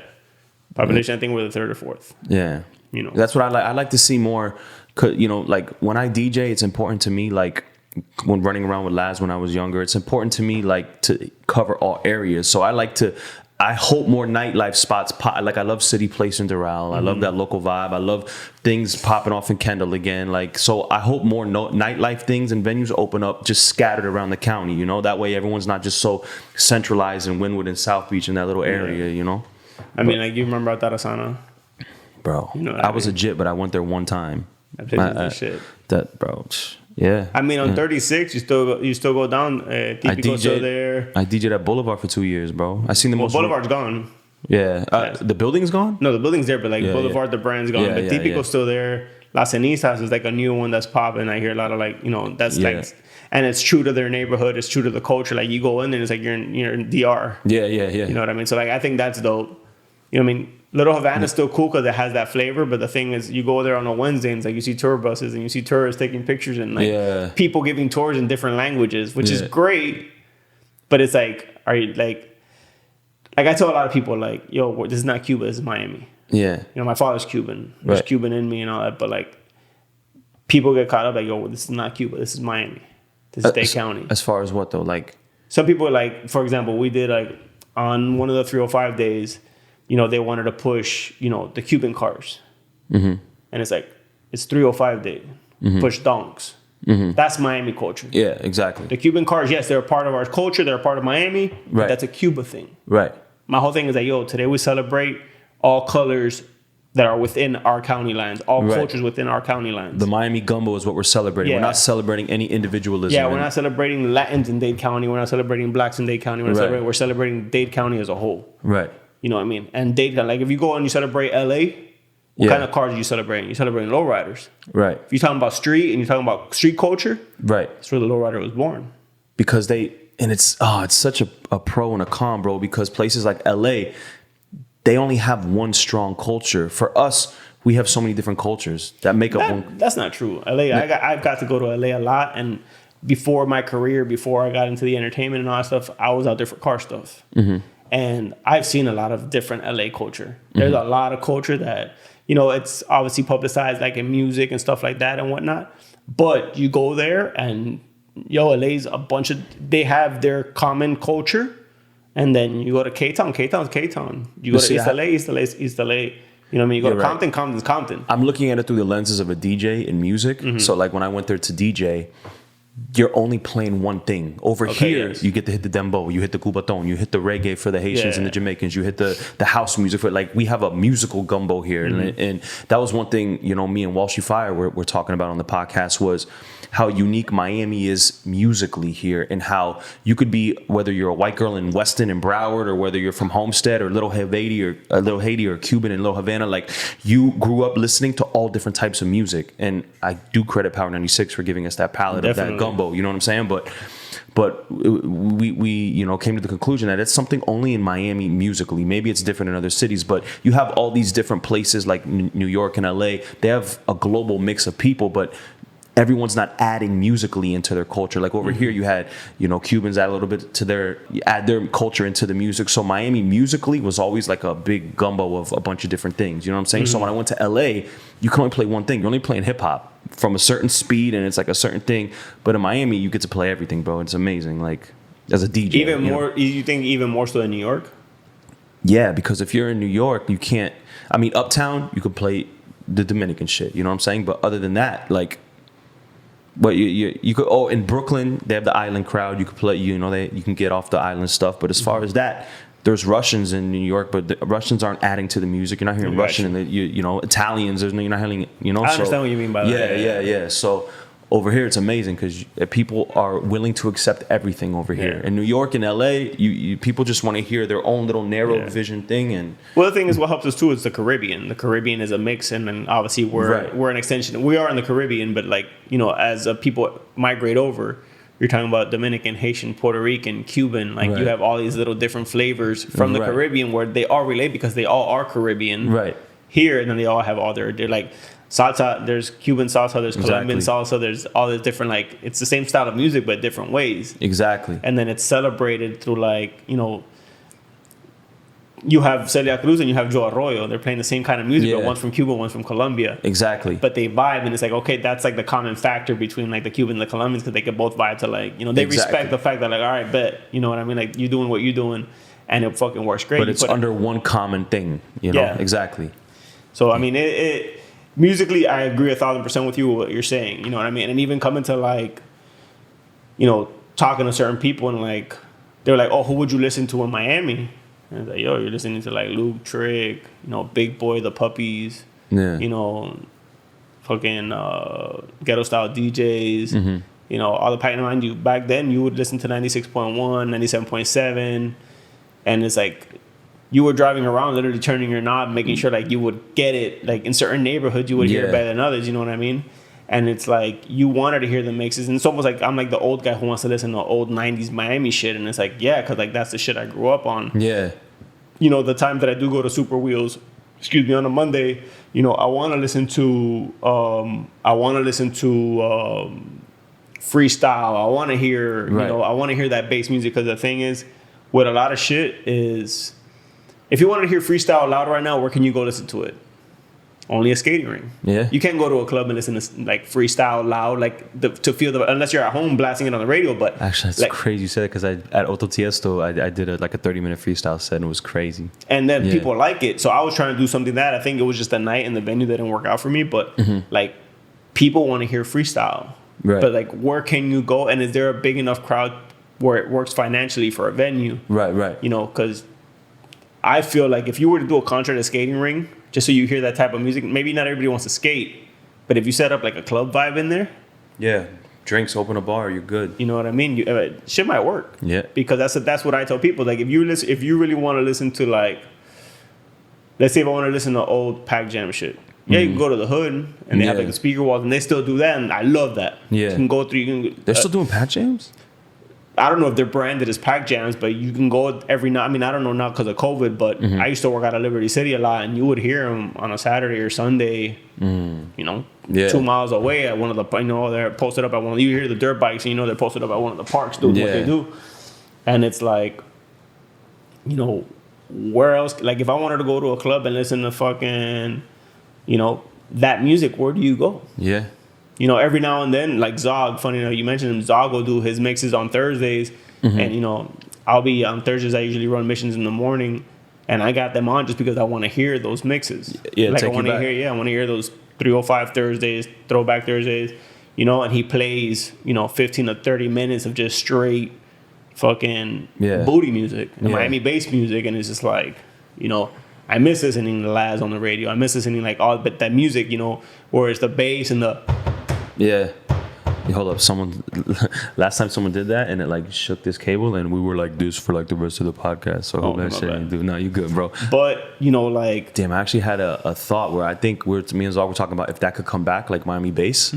And I think it would never broke out of Miami, like in that era. But I think it could break out in this era if we had, if I could find some young kid that has a look that will just listen to me, like rap on this beat. Look, this is Uncle Luke. Don't be like him. Channel this type of energy, but shoot the visual and have some young kids like in a pool with bitches on jet skis and I think kids in New York, it would reach them this time in this era. I don't think it was reaching them in the other eras. So I think if kids in New York are like, oh, those girls are, there were girls on jet skis, like, oh shit, I want to do a song like this. You know what I'm saying? I think we have the ability through social media to make it cool this time around. If we were able to, nationally, if we were able to find, you know, some kids with an open mind down to explore it, you know, which, I think the problem with that is that it's not,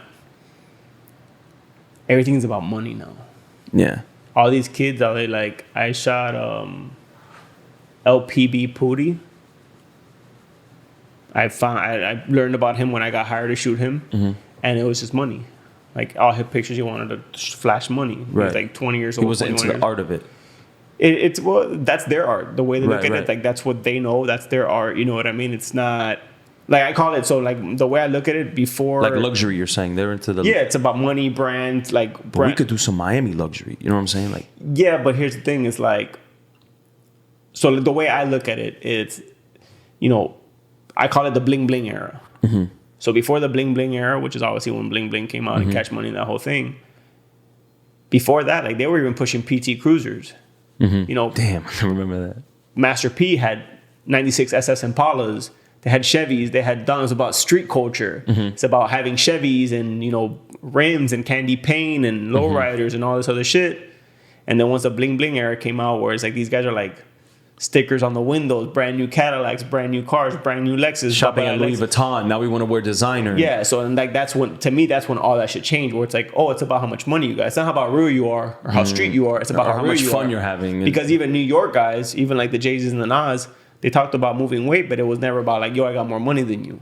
It was Right. just about being street, keeping it real, hustling, Right. doing what you got to do. Right. Once that bling bling era came in, it's all about, yo, how much money you got. Yeah. So to me, that kind of switched up everything. So even like the having fun, like now twerking came in and Atlanta came in heavy, and Atlanta was doing fun music, and like the Little John and the Young Bloods and all Right, these guys right. were kind of like back in hype. Right. And then it kind of turned again, and now Migos and all these kids on that side, it's about money again. Right. You know I what think, I mean? like, I love like when you see like Zoe like show like the country like jet ski culture. You know what I'm saying? And everyone's like, damn, I want to go to Miami and get on a jet ski. You know, I think we could do that musically if we match the visual to what they. You know what I'm saying? Like, Well, Denzel did that song Ricky, and like he went super hard on the Miami shit. Like even on the visuals, he's laying on a dong. Like, and he's obviously really young. You know? Right.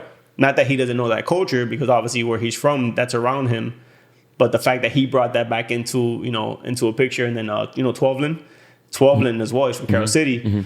What he talks about, and even like the car stuff and all that, it's like these are kids from the hood, real Miami neighborhoods that are like talking about shit that is like, okay, cool, you're reminiscent of like Trick Daddy and what like Trick talked Yeah. about and shit like that. It's just I don't think it resonates with the rest of the country, so it doesn't hit. YG's LA as they come, you know, he'll do certain songs, but he's not really talking about lowriders. He's talking about money, because everybody yeah. everybody knows money. Everybody wants money.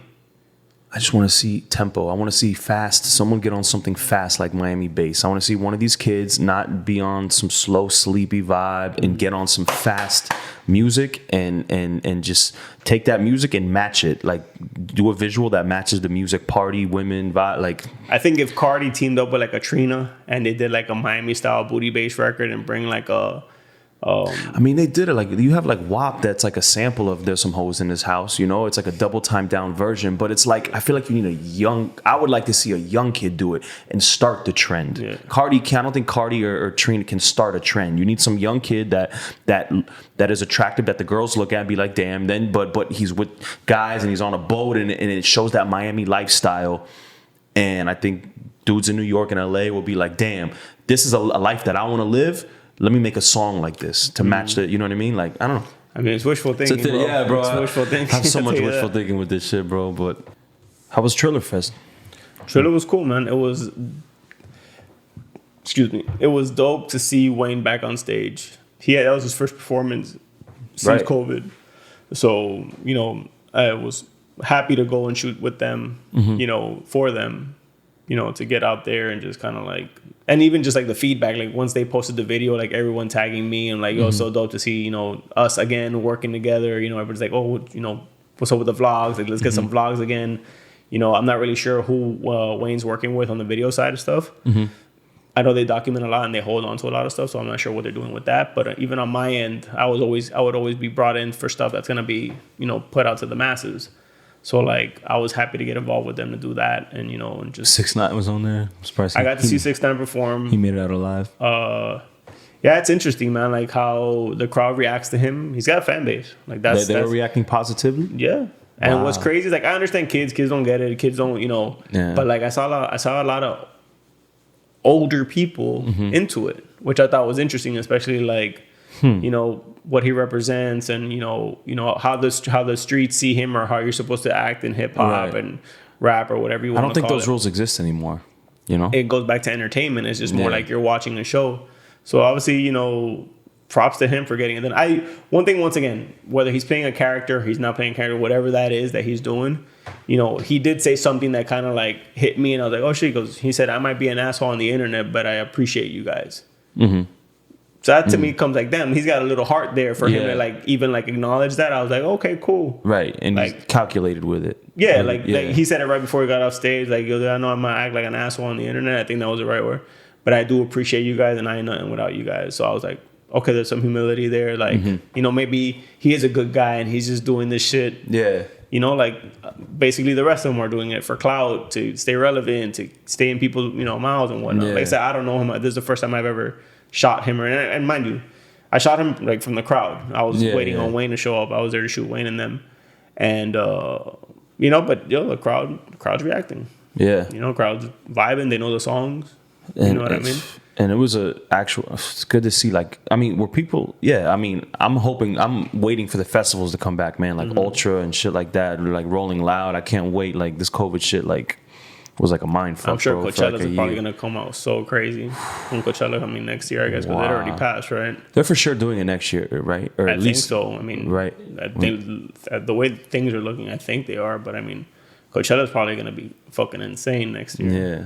You know, Ultra, all that stuff's probably going to be crazy. when it all Insane, comes back. because nightlife in general right now is insane. Yeah. Like, you know, like, bro, I'll be honest with you, this month right here is my biggest month of my career in nightlife. I'm doing 6 parties a week. I'm doing 26 dates this month. No shit. Yeah, Congrats. thank you, bro. But I feel like the energy, like, Well, people want to go out. People Yeah, and bro. people are like, we noticed like, you know, like the spike and like people really do want to go out. People Mm-hmm. really, you know, they want to spend money. They want to interact. You know, but not only that, people from other states want to go out and they Oh, yeah. gotta come over here. I say, welcome to the promised land, Yeah. like, you know, So, welcome I to mean, freedom. But then you get those people that don't know how to act, and they're the ones that fuck everything Who've up. been stuck inside for, you know what I mean, who don't know how. A lot of people, like all that crazy shit on the beach, it ain't nobody from here. Yeah. What are your main projects right now? Like, what does a regular day look like for Derek G? Bro, a lot of creative, a lot of back end stuff. I just shot a video for Oscar G, which was pretty dope. What? Yeah, so him and his team reached out. We met a few years ago. and he reps the gear a lot. You know, he reps the crib heavy. You know, Yeah, he's yeah. a super Miami dude. And him and his team reached out and that they wanted to do something. We talked about stuff. I had done some stuff like digital stuff for him in the back end, but never shot anything for him. And they reached out and sent me a song. I fucked with the song. And we did a cool little project, man. And actually, we're editing it today earlier. And it should come out sooner than later, man. And I'm hyped for that. I just worked with a restaurant called Bubusan. And it's, I don't want to say it's a ghost kitchen, but it's like a digital restaurant. And what I mean by that, it's like it exists within a kitchen of another major restaurant, but there's no dine-in. You can either pick up or have it delivered. But the packaging is so cool. It's all Instagrammable. It even has some augmented reality, I believe, where it's like you put your phone over the box and it kind of like, so it's pretty cool. So they're Bubusan. They're based out of the beach. And that's like, no, that's a dope business because there's no expenses really. To a certain extent, yeah, exactly, you know? And like it's all, like I said, it's all Instagrammable. Things are obviously huge. Everybody wants to document what they're eating, what they're drinking. So their packaging is really dope. I got hired by this team called Deep Sleep, and they're a local brand down here. And they're an agency. So they work with a lot of local companies and stuff like that. So I did some cool stuff with them for that brand. The video hasn't dropped yet, but the photos keep dropping. So if you look them up, Bubusan, they just did that, and that was a dope project. How do you feel about all like the techs, like the mayor trying to get all the tech people over here from? I mean, once again, I'm down for all of it as long as it creates opportunities for locals. Like I want to like make sure that even 50% of the occupation that it creates, it has to be people born and I say born, but at least raised. Like they're local citizens that have been here for over 10 years and they went to high school here and like they went to college here. And it's like the biggest benefit locals get from like out of town is like the strippers, man. The strippers are making money, bro, but everyone else is suffering. No, it's fucking, I'm down for all of it. Like I said, I just want to make sure that the opportunity is given to the right people. You know what I mean? It's almost like if you go over to the Middle East, obviously overseas, they want to make sure that, and I don't know how technical it is, but it's like if you want to own a business, like let's say in Dubai, and you're an American company, you have to have a local sponsor. And what I mean by that is your partner has to be from the UAE. I feel like obviously things are different here, but to me that would be dope. Like that's if ideal, if you're gonna build something here, you must partner up with a local owner, a local company, something that's grassroots from Miami. So that way it takes care of the neighborhood, it takes care of the city, and the money stays within the city. Exactly. So like I think that's a big part. Like I said, going back to what I said earlier, all these companies that come down and build tents for millions of dollars to be up for a weekend or for a month or whatever, like put that towards a building, a freestanding building or a complex or something. So when you walk away, and let it be a community center, let it be, low income rent for local businesses where it's not, it's not an arm and a leg to be in Wynwood and you have like a local market and stuff like that. I mean, it's expensive if you want to sell in Wynwood if you're a local, it's damn near unaffordable. I know guys that, I used to be in Wynwood. I was in Wynwood from 2009 to 2013 on 24th and I had to move out. My rent was $2,600 back then. What? My landlord told me when our lease was up, he's like, hey, if you guys want to stay, we'll only double it. But if you guys leave, we're putting it up for $7,000. Wow. It stayed empty. They ended up selling it to somebody for 1.2, I heard. And then that dude held it down. He didn't do nothing with it because he lived out of the country. And he sold it 3 months later for 1.5, I think it was. That's insane, bro. So he made an extra $300,000 just for keeping it for 3 months. Damn. So it's like, and then that person, I don't know what they did with it. And obviously I lost track of, the property that I had or whatever, but. What areas do you like? What areas of the city do you like right now? As far as like if you're going to invest in something, some property. Allapattah is going to pop off. Yeah. I just hope it's like, and I've seen a couple local guys like obviously move in there and do stuff. The guys from Daily and Yesterday, like they're popping over there and they're doing Shout shit. out to Skrilla. My brother. And I think the owner of Wood Tavern, now that he closed, his next, he's trying to do the new Wood Tavern in Allapattah too. That'd so be he's great, got a spot, doing that stuff and kind of just building opportunity. Allapattah, I think, is dope. Obviously, Doral doing what they're doing. I would love to see more in Hialeah. I would love to see more local guys in Hialeah build and open. I just think it's more blue collar in Hialeah than it is like entertainment. We need some money. Or, And there's money. It's not lack of money. I just think Hialeah is more of a blue collar than it is entertainment district and stuff like that. Got you. Aren't they building that mall on 75, like right there south? Like Yeah, that's far. And that's not far from Hialeah. Yeah. But that's just not Hialeah. That's right. Well, it's the closest thing that would be in that west, like. Well, north- Westland Mall's redoing the mall. So they're about to add like kind of like a little outdoor space, kind of like how Aventura has that little outdoor oasis area Yeah, with the yeah. slide. They're building something similar to that in Westland with the movie theater and everything, Oh, to my shit. understanding. Golden Corral just opened in Hialeah. Chick-fil-A just opened in Hialeah. Outback's opening in Hialeah. So it's like they're starting to build all that. But that's Yeah. all restaurant and that's big brand. Right. But I want to see more local spots. Like I would love to see some local spots pop up inside of Hialeah Park. You know, they got Yeah, the casino in there. Yeah. You know, they got some properties on the land that are vacant. Maybe, you know, a local nightclub or a local lounge or something like that. I think that'd be cool. You know, in the Hialeah Arts District, they have a couple spots. But I just think it's like building that awareness. I want to see more people from Hialeah building in Hialeah for Hialeah, if that makes any Yeah, sense. yeah. You know, and same thing. I want to see the same shit in Kendall. I want to see the same shit in Doral. I want to see the same Right, shit. right. You know, the Mimo district is dope. I love the fact that they're restoring all those hotels on Biscayne, you know, south of 79th, and they're doing what they're doing on that side because it's like Yeah. they're restoring old Miami, and it's almost like what they did on South Beach. They're doing it inland with all these hotels and turning them into boutiques and apartments. And you know, I would love to see Okeechobee and get all these like all the fuck hotels. Yeah. Because they're trying to run something now where they can't do hourly rates. Because obviously that leads to prostitution and all that other shit that Yeah. goes on that street. And like imagine taking those and restoring them to their glory and making them like real motels. Like, you know, Okeechobee is US 27. That shit goes all the way North Florida. Yeah, It's like yeah, our bro. Route 66. Yeah. Like like you know, turning those into like obviously rent budgets and all that are different and Yeah. rent is going to be different. But imagine turning that into like a retail space. Yeah. Or it's like you have local businesses in there instead of just like the, you know, the hourly fuck hotels and the crack Yeah. spots and shit like that. You know, I what mean? did like Miami Springs though, bro. That area Springs is is dope. is a nice little pocket, you know. Springs is so dope because it's literally in the middle of everything, but it's a little oasis. Yeah. Yeah. And it's not too hood, it's not too corporate. It's like a perfect No, little. it's It's like a literally- suburb in the middle of everything. The hood is surrounding you, but it's like a suburb just like in the middle of. So like if you want to, let's say if you live in there and you wanted to grab a little bit of, you know, you want to grab some Cuban stuff, you go to Hialeah. If you want to go to the Yeah. airport right there, if you want to go to Doral, you go west. If you want to go to Alapata, Wynwood, or you know the beach, you go east. Like it's literally in the middle. It's, And you could just hop on 27 Okeechobee. yeah, you have Okeechobee, you have the 112, you have Lejeune, you have Palmetto. You literally have everything. Yeah. Like that little spot is dope. Like Yeah. Is it expensive over there, or is it? to my understanding, like the properties they're up there. You know, from what I hear, it's like the people that leave regret it because getting back in is so expensive. It's like if you're in there, you're in there. It's almost like Yeah. generation shit. Like you want to pass it on, you never want to sell there. Damn. But it's a little gem. You know what I Yeah. mean? It's definitely a little gem. You go over that bridge and less noise, less traffic, less everything. It's Yeah. just, you know, if you want to get crazy, you can go to Hialeah. If you want to come Yeah. down, you go to Springs. Yeah. Like, it's funny. It's a little getaway. They got restaurants there that you really don't. A lot of mom and pop shops, which is cool. Mm-hmm. They've kept the mom and pop. You know, they obviously have like the big chain stuff in there as well, but a lot of mom and pop spots, which I think is cool. You know what I mean? So, and I think that's important. Yeah. Because a lot of the locals, you know, that's all local shit. Like locals need to keep that stuff alive. That's Yeah. not the government's problem. That's, you know, if locals support those businesses and they pay their rent, everything's cool. Exactly. Nothing's wrong. There it is. So it's just more about, you know, and obviously big chain is easy. You know, Walmarts are easy. Like Yeah. they have everything you need in one spot.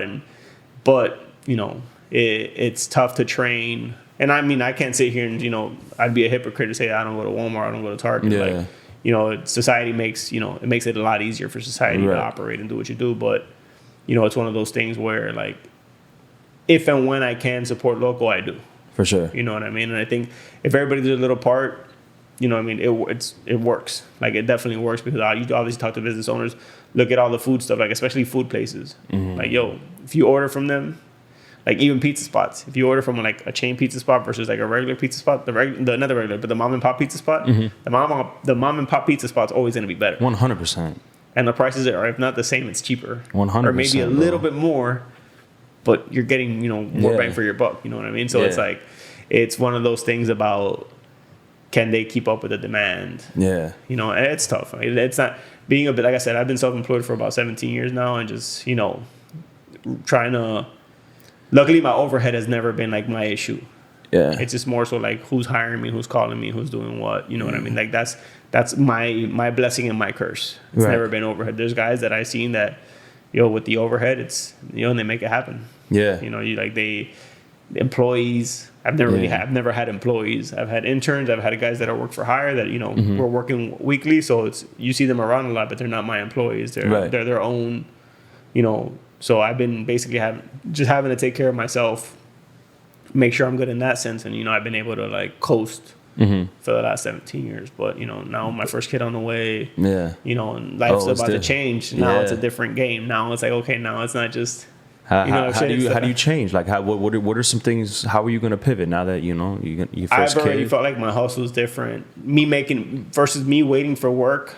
Now I'm looking for it because I never looked for work. It always just came. Right. And I don't really have any habits. Right. I don't really have any expenses in that sense. Obviously, I have like what everyone else has: rent, car payment and shit like that. But I never really had like anything where I would lose my money on anything in a sense, besides what I have to pay for. And I find myself reaching out to people more.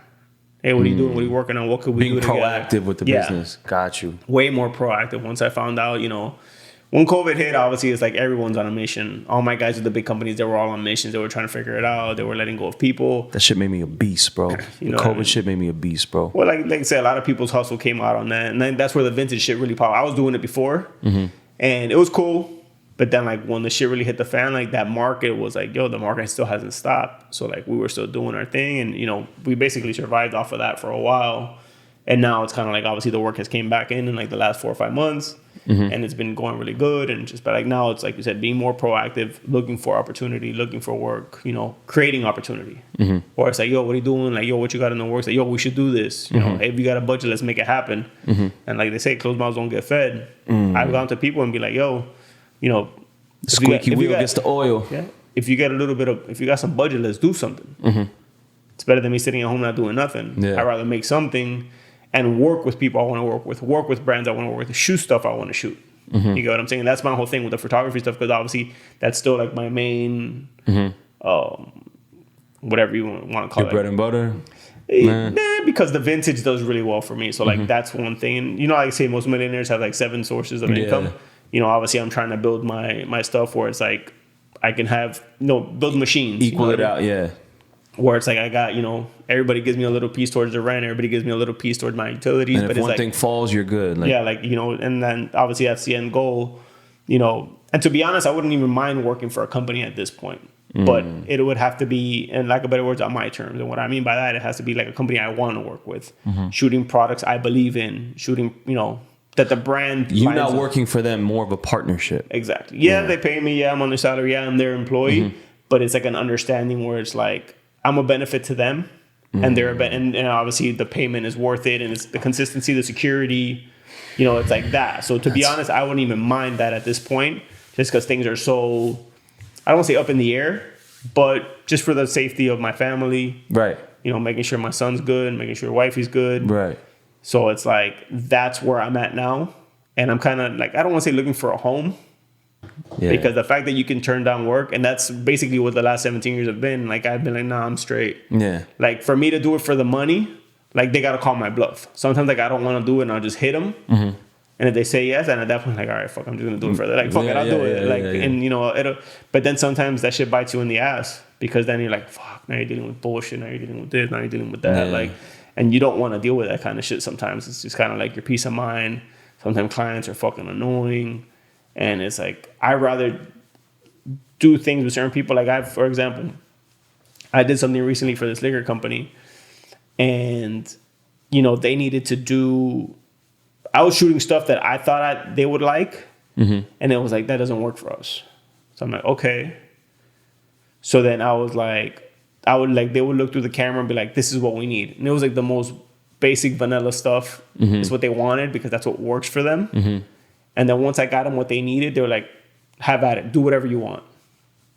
I said, all right, cool. I did whatever I wanted. And that's mostly what they use. So basically, like, what they told me to do, they ended up pushing it to the side and using what I wanted to do. Yeah. Because they were like, oh, okay, we get it. We see it.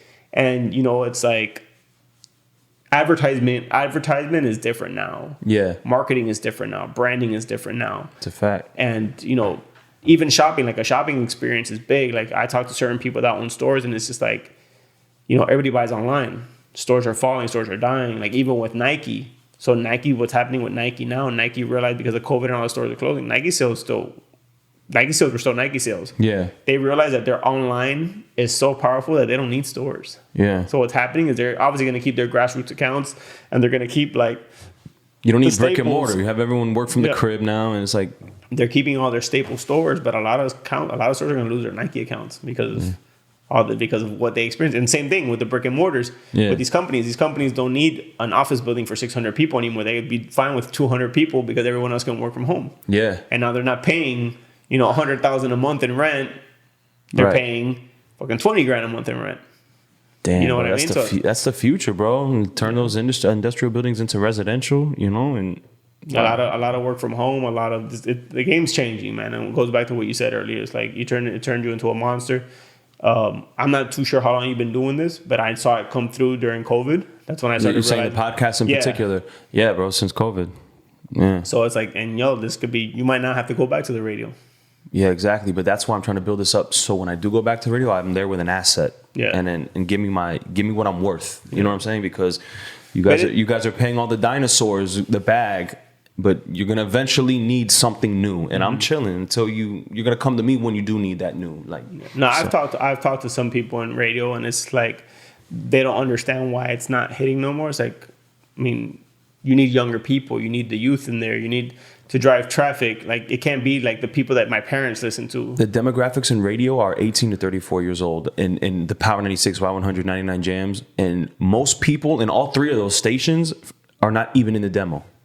Oh, they're Are not even in the demographics. So they're older than 34. They're older, you know what I mean? So that's why it's like frustrating. Yeah, it's frustrating, bro. But you have certain people, I call it like graduating. Like have the graduate to the older station. That would be cool. Like take like for example, like shout out to Big Lip, Icon, 99 jams, but now he does the 8 Hot 105 station. You know what I'm saying? Like we need like an older Power 96. We need like that, and play the freestyle, play all that stuff, Yeah. and let the young kids do what the young kids do. I think It's if you sad, pop bro. this off, because obviously like the bigger names get you more views, because obviously I looked through them and I saw like the Right. bigger names get you the bigger views.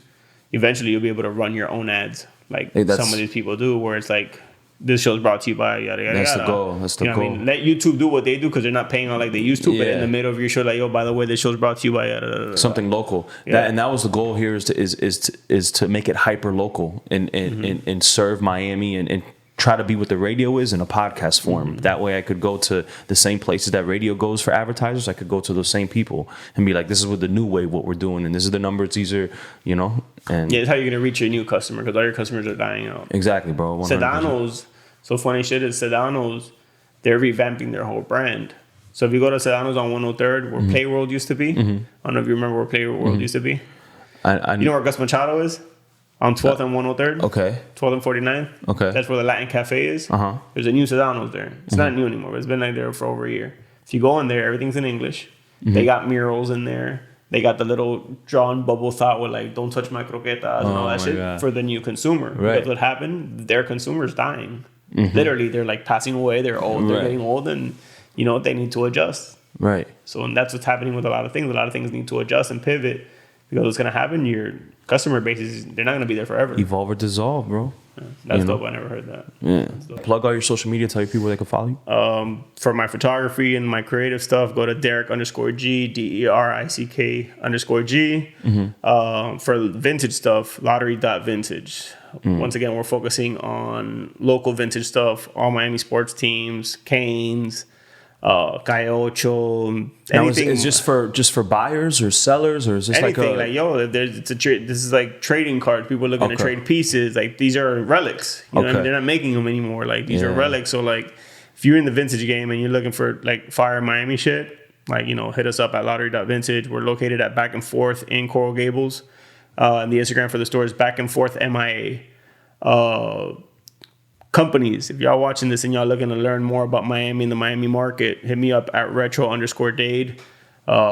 We focus on our consumer, our people, our community. If you want to do something in the city the right way, hit me up. I'm very big in that. And I want to keep it here. Like I told you, I can easily move anywhere, and I could have moved to New York or LA years ago, and I would have been set financially. It's the best city in the world, and I haven't been even all around the world to be able to say that, but I know it. It's the best city in the world. I've been to 6 out of 7 continents, and nothing in anywhere else has ever like made me be like, yo, I could move here. Yeah. The only place that I could say would be probably Costa Rica. Yeah. And just because like growing up, I was there every summer, and my Right. family's out there. But like, gun to the head, yo, you gotta leave Miami. I'm going to LA. Gun to the head, you gotta leave the United States. I'm going to Costa Rica. Yeah. You know, gun to the head, I gotta leave. You know, the Americas. I'll probably go to Tokyo. Yeah. You know what I mean? I'm going to Colombia. Shit.